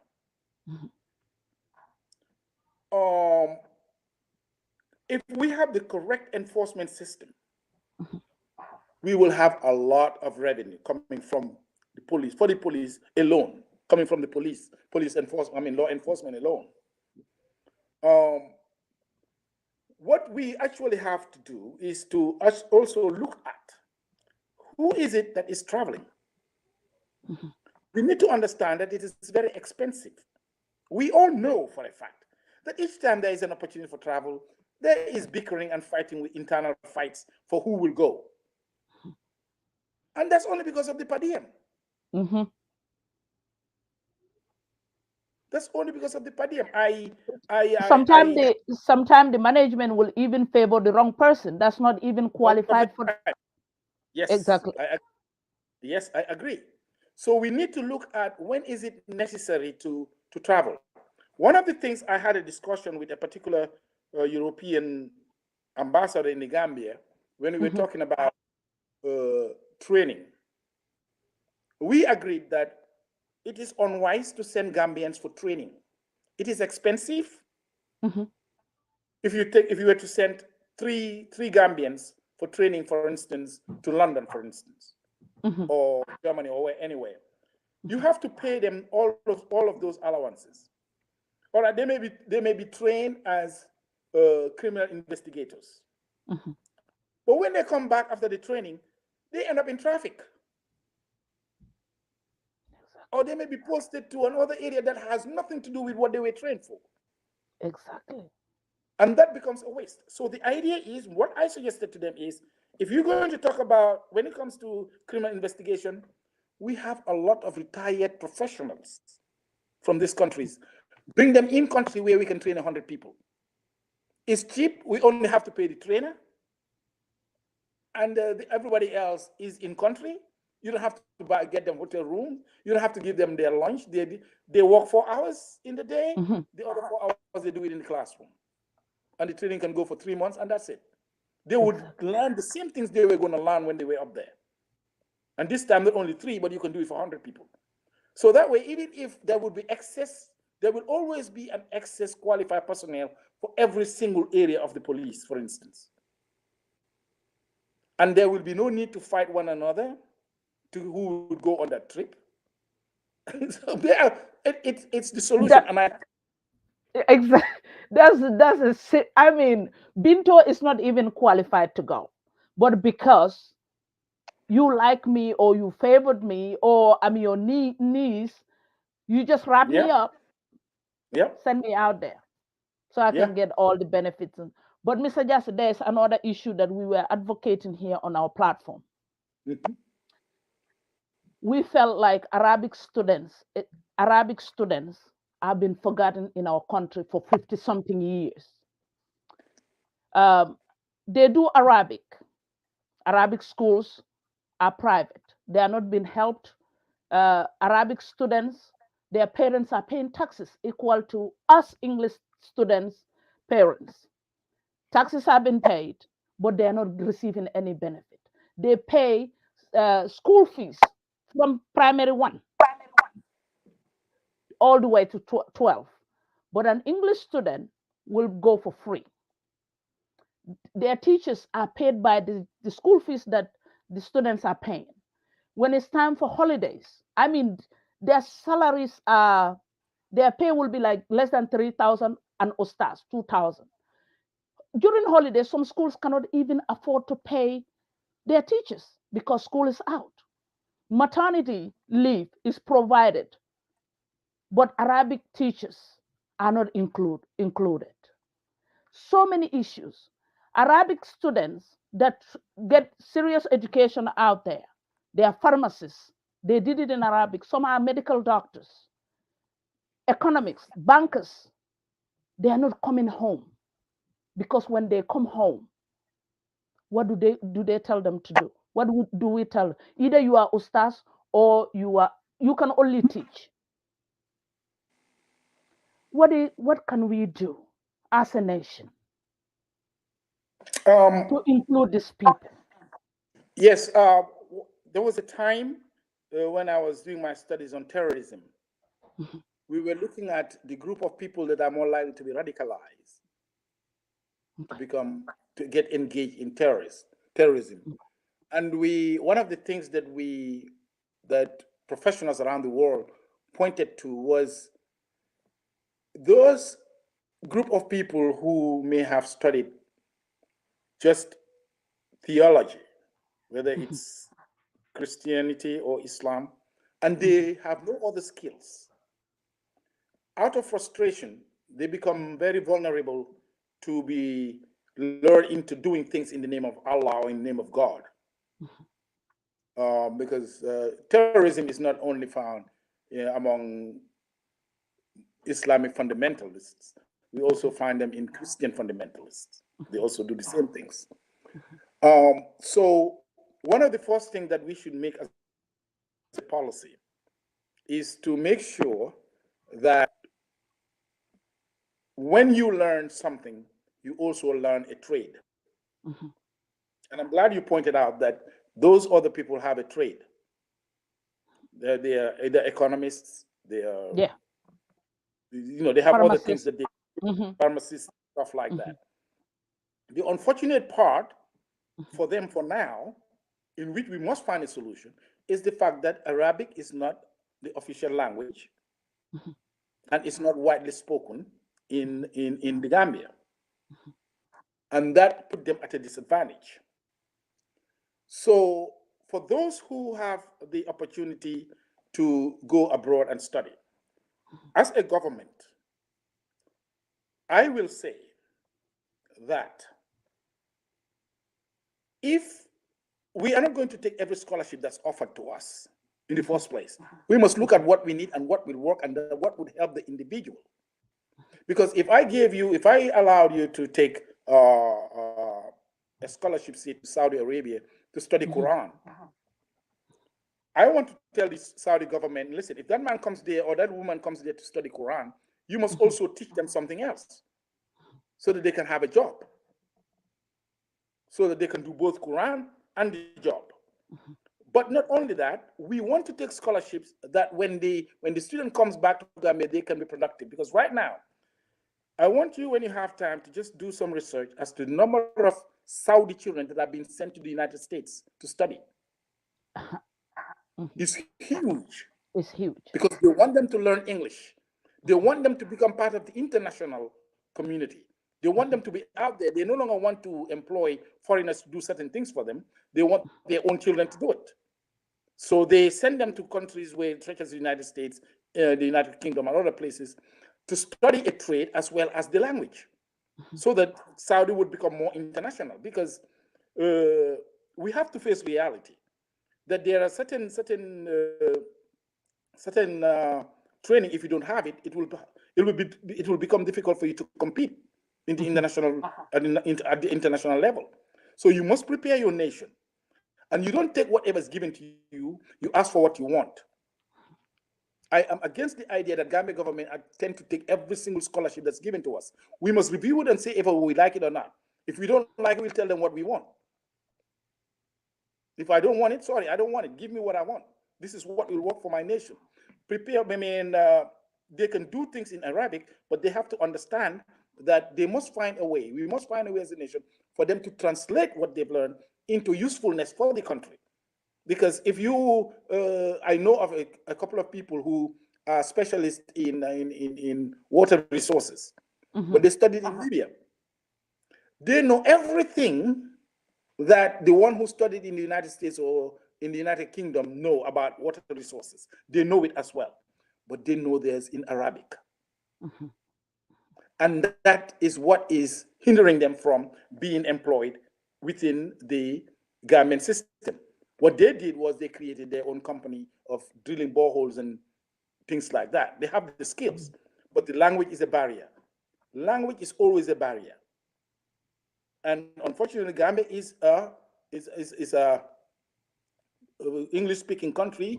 We don't know how to write in Wolof or Mandingo or Fula or any other. It is English that we use. This is the reality. So let us prepare our children in the reality. And I would say that the Gambia government needs to review every single scholarship that's offered to determine whether we need it or not. If we don't need it, we don't need it. Okay, exactly. Thank you. Thank you, Mr. Jasseh. We're going to keep you a few more minutes. We just go straight to security. Okay.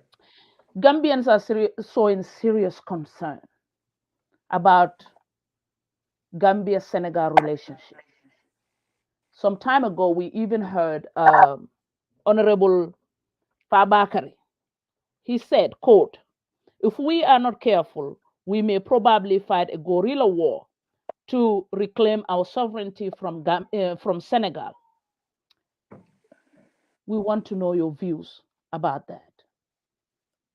This is Fabakari Tombong Jata, the Honorable Fabakari. Yes. People are worried. Gambians are worried. They are showing signs. A very honorable man. Unfortunately, Mr. Honorable Jata was speaking as a politician. Okay. There is absolutely, based on the evidence that's on the ground, that to a large extent, I'm able to have access to. There is nothing on the ground that would rise up to that level of guerrilla warfare. No, that is not it. That's the word. These are the words of a politician. When you're looking at it from a perspective, from a security standpoint, and looking at the evidence, at the intelligence that's available, you see, one of the things we need to understand is that, well, again, security is not one size fits all. You have to make an assessment of your situation, and I want to refer listeners to the security assessment report of 2017 that was conducted by the United Nations, EU, AU, ECOWAS, all of them put together. The things were considered to be of the most security threats in the Gambia were all from within the Gambia. Nothing from outside. Okay. There is what is known as the world order.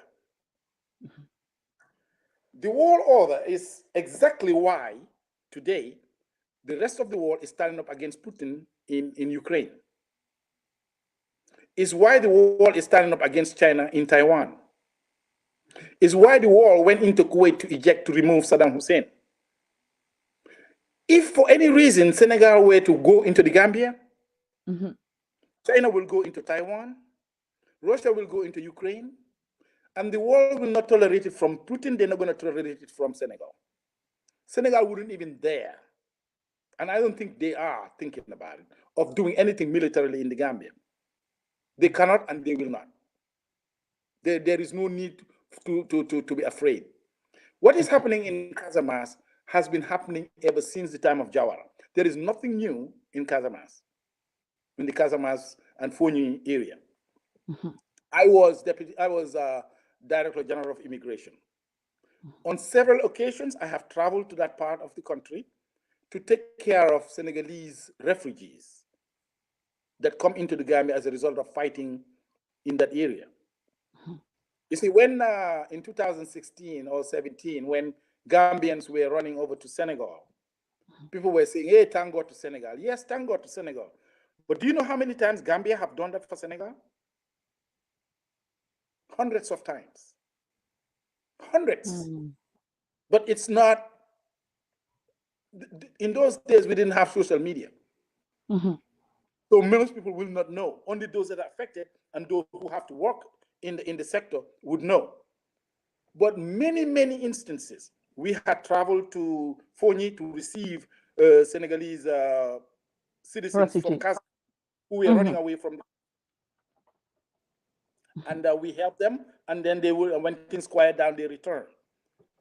What is happening in Senegal within the MFDC and Senegal is an internal matter for Senegal, and it is better off treating it as an internal matter and not get involved in showing support to either side. And we have to also understand that Casamance is part of Senegal. The president of Senegal is responsible for everyone in Casamance. So how he reacts, what actions he takes in Casamance, he could be held accountable for in a few years down the line. That is why they would use negotiations, they would use diplomacy to deal with the situation, which is what they have done.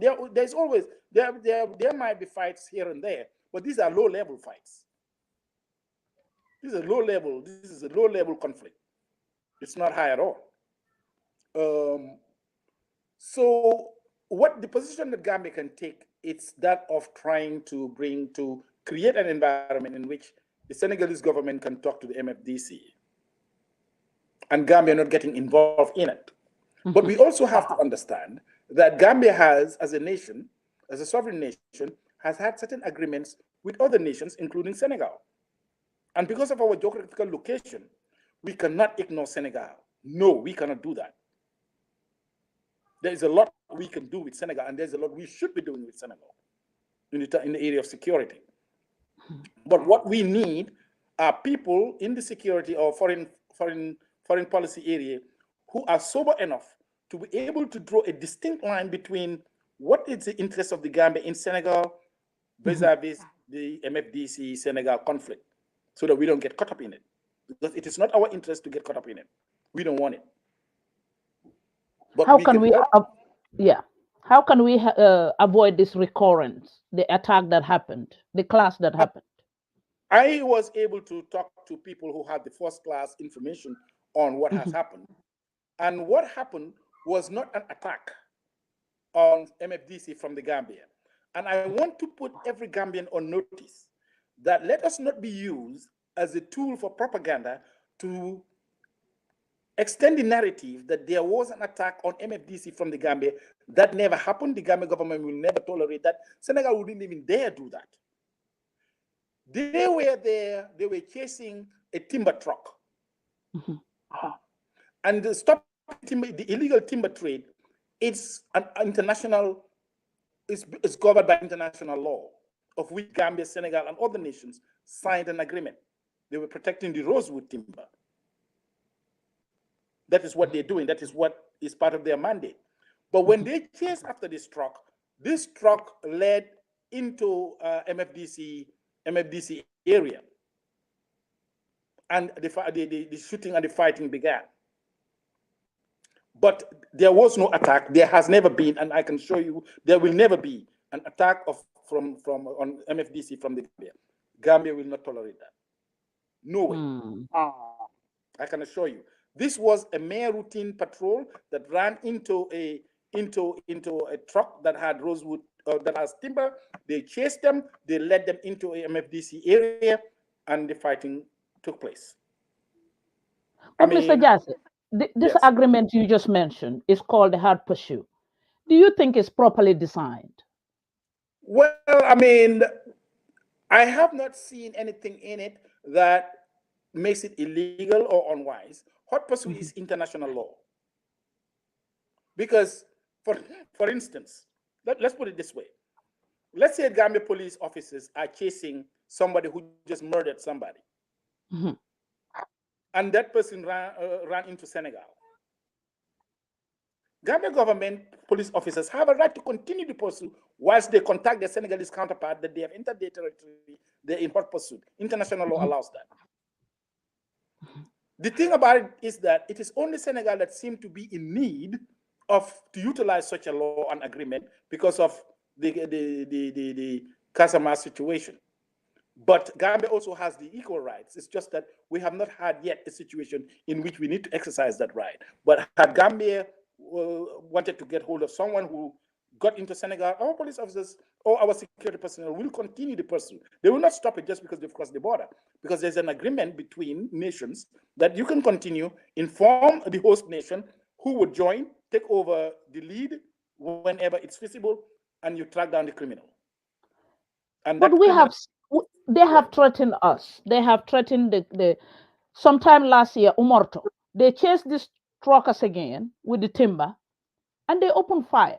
They even close to the border on the other side.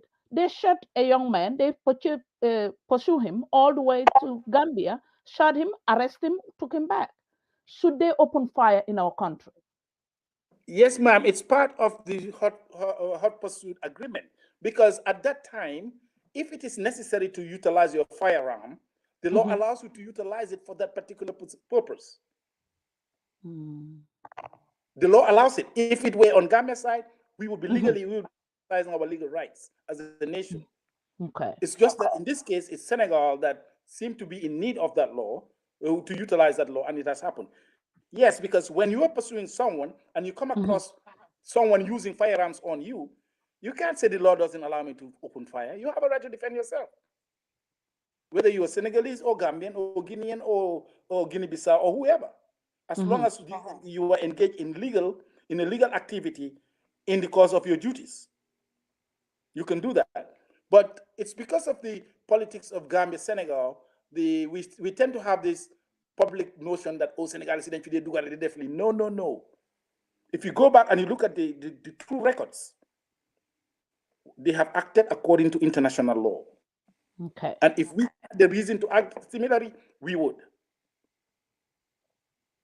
And if you pursue someone who has committed a crime in your country and you get them in the other country during hot pursuit, you can take them back to your country, but then the other nation would be notified and they will be as part of the investigation, because the people who were pursuing have what is known as original jurisdiction. The crime was committed in their jurisdiction. That's where it all started. So they have what is known as original jurisdiction. When they pursue someone in Gambia from Senegal, Senegal has original jurisdiction. Gambia has secondary jurisdiction. We can still prosecute the person, but Senegal can also prosecute the person. There's nothing wrong in what they do. But this timber pursuit gonna continue. What do Gambia need to do about this timber? Because it can cause recurrence. Yes, this is where it can become very sticky. This is where I think both Senegalese and Gambian authorities have to be sincere about stopping this illegal timber trade. The illegal timber trade, it's very lucrative, and people can easily get corrupted in it. People of position, whoever that may be. It could be the very lieutenant who's supposed to patrol the area, who would look the other way to allow the timber to go, and in return may get $100,000. See, these sort of things do happen. So it is something that Senegal and Gambia has to come together to actually pay close attention to, because it is something that anybody else can use in order to fuel or to finance their other activities. There's a lot of money coming out from that trade. In between 2010 and 2015, the Gambia exported a worth of about $240 million worth of timber. And we don't have timber, and it's leaving our ports. We don't have timber. Yes. It's leaving our ports. Exactly. That's why we have to have diligent enforcement to identify the timber that's legal and that is illegal, and go after those who are engaged in the illegal timber. We sit there and we see I see with my own eyes, I see the Indians, I see the Chinese on that highway leading to the airport. They have the timber right there. It's all over the place. But nobody goes there to question and to take care of it. We are the source of our own problems. Our failure to enforce our laws, both Gambia and Senegal, is the reason why it's going on. But we should take it seriously. Okay, Fonyi, they want the security out. What do you think? They want the security out. Fonyi is not a country, nor is Casamance a country. Okay. Casamance is a region of Senegal. Fonyi is part of Gambia. The people of Fonyi, of course, it is them that are directly affected by any kind of military activity in the area, and we must therefore listen to their concern and try to address those concerns. But Fonyi is not an entity that can make demands and be seen as a nation making demands, nor is Casamance, the MFDC, a government that can make demands from another government and have those demands respected. No, they are not. They are all part of nations, and those nations have elected governments who can make decisions based on what the national interest is. And of course, like I said, it is important that we listen to the people of Fonyi. It is important, just likewise, it is important for the Senegalese government to listen to the MFDC. But to give in to their demands, no, you don't give demands to me. You were not elected. I am elected by the people of the nation. We will listen to you, we will address your concerns, but you can't make demands. You stand on no ground to make demands. We will discuss and address the concerns. Well, some will say, Mr. Jasseh, the country is big. Why the security are they have been in Fonyi and they are always there and they are based in Fonyi. Why Fonyi alone? It's because of the if you go back and you look at the military incidents, the armed incidents that have taken place, happen in that part of the country. If you are to sit and watch for the thief to break into your house, and you know for the past 10 years that they only come through this particular window, wouldn't you pay more attention to that window? Security resources are not, they're very scarce. So once you have your resources, you want to spend them wisely. You want to put them in the area where they are more needed. There is no point in having a police officer, a military unit in an area that has no need for military presence. You rather put it where there has been need. But then again, under those circumstances, you have to put a lot of things under consideration: the national interest, national security of both nations, the people of that area, their needs, their concerns, their fears must be addressed, and everything. What we don't want is to ignore the fact that there are elements who would use the opportunity for their own political interests at the expense of everybody else. Governments cannot allow that to happen.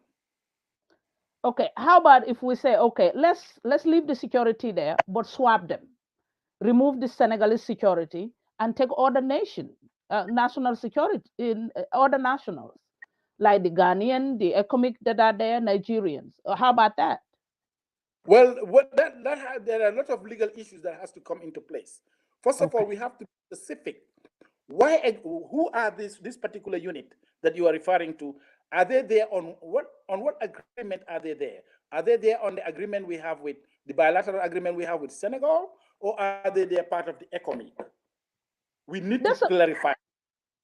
Civilians like us, that's our confusion. We were even asking questions. Who are these people? Who are these military people? Why are they based over there? Why are they? What kind of agreement do we have with Senegal? Senegalese military presence in the Gambia started as far back as 1980s. Do you remember Echo Mahoney, the late Echo Mahoney? Yes. Who was killed by Danso? Danso, and Danso was executed. The day of his burial was the first day we had military presence in the Gambia. Oh. They came there. They came at the airport. They came in their Fokker 27 aircrafts. So it wasn't about the Kukwe.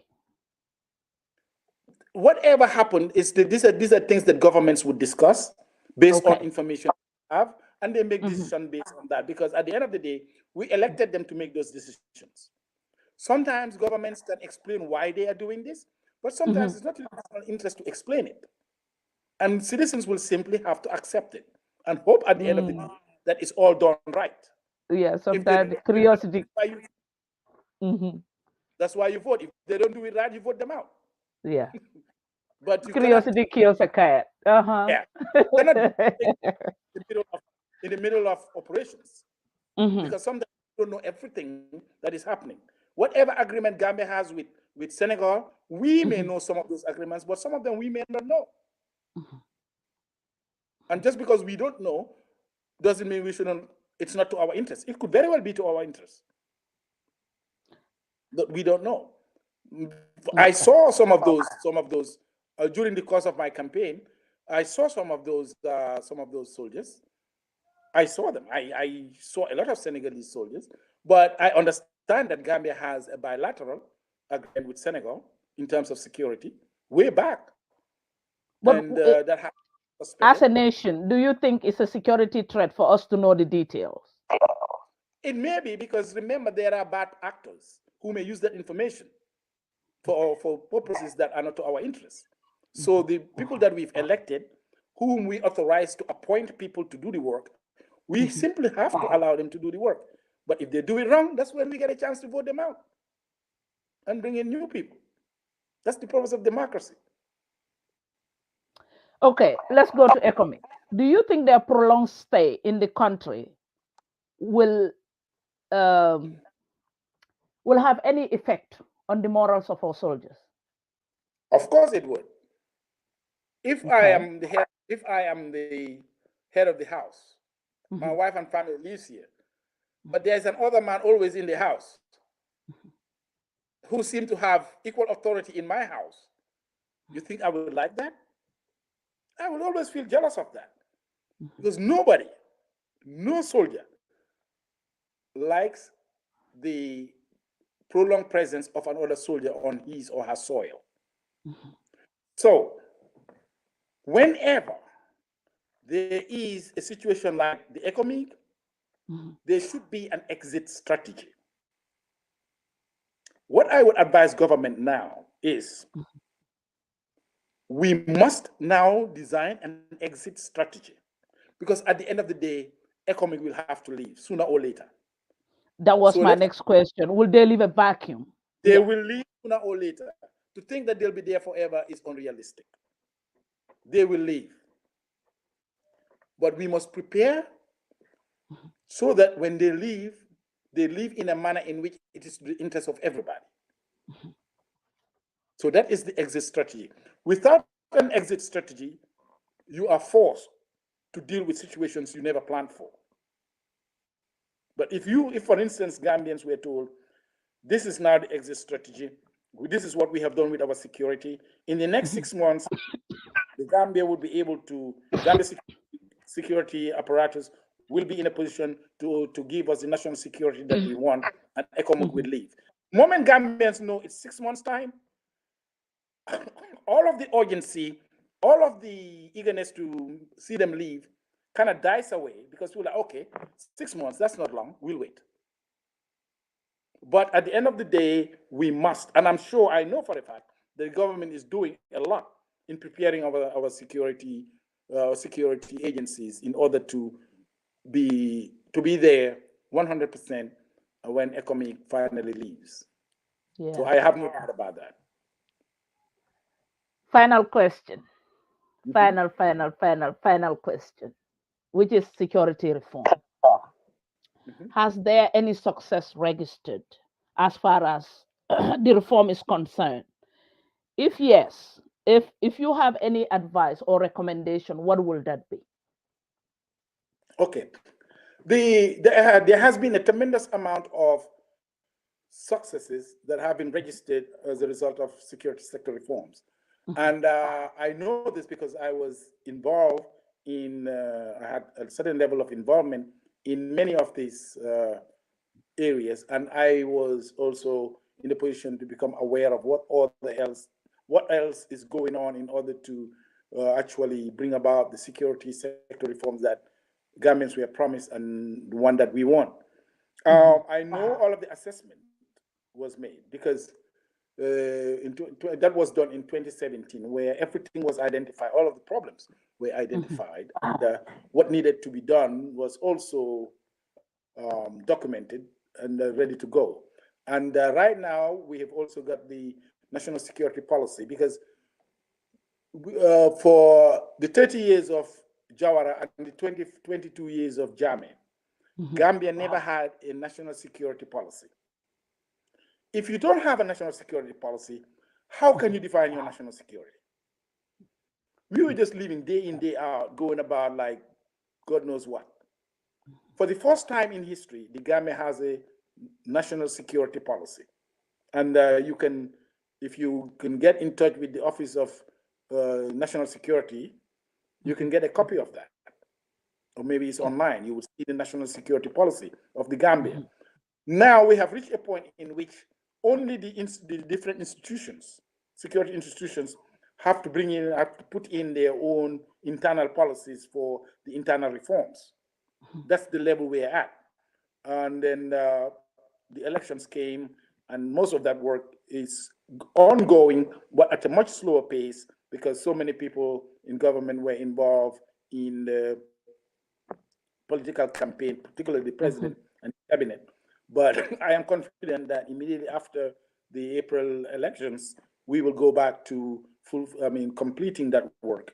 And we must also understand that COVID-19 had a tremendous impact on all of the projects of all nations. And you can imagine small and poor nations like the Gambia, what kind of effect that would make, because we depended so much on our international partners who were affected by COVID. So the assistance that they were willing to render, the willingness is still there, but the ability to do it may have been tampered with because of COVID. So a lot of the delays and what appeared to be like failures in governance in the Gambia is actually directly an effect of COVID, which is why I believe that immediately after we are going to see a tremendous amount of change, a lot of change, because the political atmosphere would have changed, COVID would have had less impact, our international partners would be in a better position and more willing to resume the assistance and the support that they started. And I think the government people are likely to see a lot more happening positively.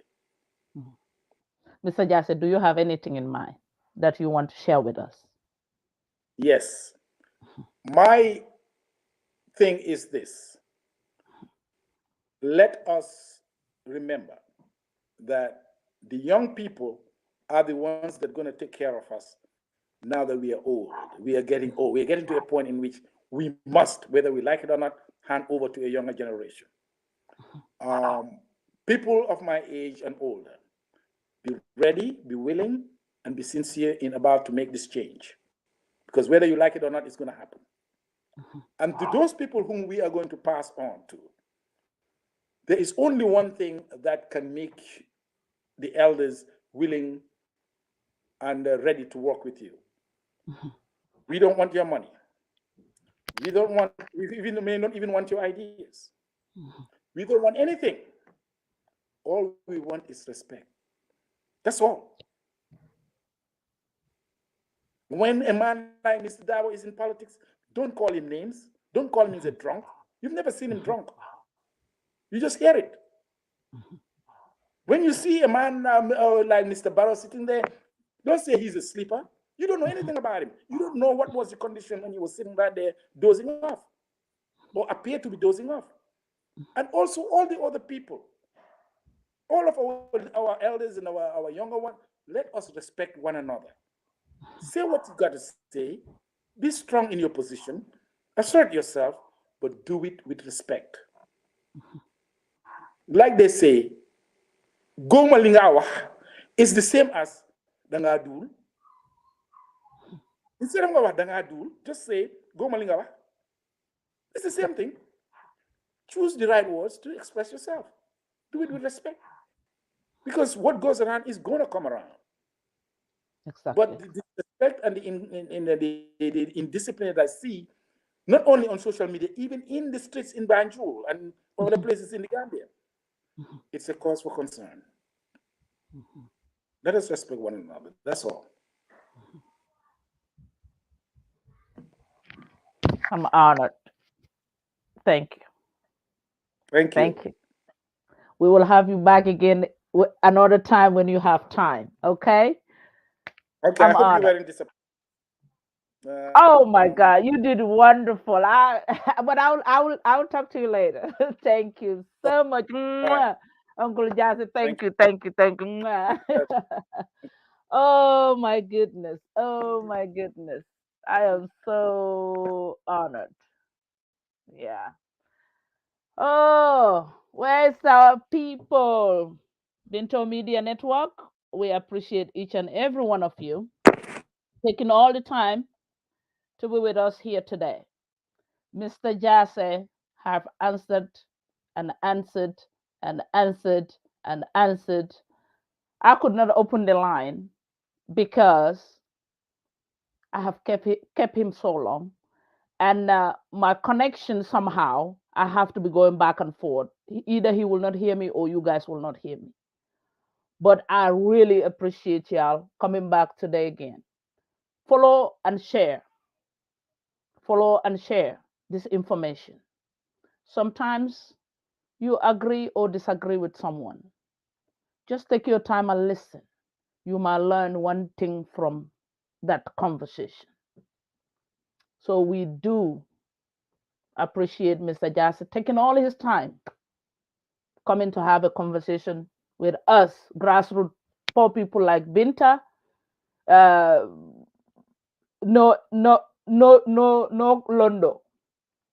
So I thank y'all. Michelle, Mandy, I do appreciate y'all. Allah baraka, Allah baraka, Allah baraka. Next Sunday, you never know who we're going to get here. This platform is not just for one person, and discipline is number one. Sometimes somebody will say something, you disagree, doesn't mean that you should insult them. You just say, well, you disagreed, and you make your own point. Honestly. Honestly. Allah baraka. Thank y'all, thank y'all, thank y'all. Allah baraka, Allah baraka, Allah baraka. Next Sunday, we will have another guest. We are here every Sunday. We will be here, inshallah. Nothing wrong with us. Healthy, with a big smile. We will always come back. And Mr. Jasseh, all I can say, thank you, thank you, thank you. Mendy, thank you, thank you, thank you for joining us. Yeah. He said, you people need a slap. Okay. Jiba, thank you, thank you, thank you. Allah baraka. Allah baraka al nata bi fana nyaming. Dimas koteng, dimas wo dimas mbetara jandeni man satellite swa niola. Mba selela mba jila nin jata kendea. Being a Mr. Tamsir Jasseh Lesotho. Nim momo nyinata who Tamsir Jasseh was. Candidate lennung, aspirant, presidential aspirant lennung, but ya reject ledang IEC. But I president ya wala nga niyanum pour karon. So nga tele soto jang, ay kachali Kenya jang, politiko to, mimbe banko kan national issues, and insecurity. Security from umatila specialization on it. So atol mini binala las, alsa alamoy, aliya share. Allah baraka. Thank you. Ture, thank you, thank you, thank you for joining us today. Thank you. Abdul, thank you, thank you. Allah baraka. Mr. Keta, Allah baraka, thank you, thank you. Jamme, bro, itilinya, how albije nyadi. Allah baraka, Allah baraka. Thank you. Mbaligela next Sunday ni ale new see. We'll be here next Sunday. Every Friday we share, we will tell you mbafala guest jamal betaraja. Allah baraka.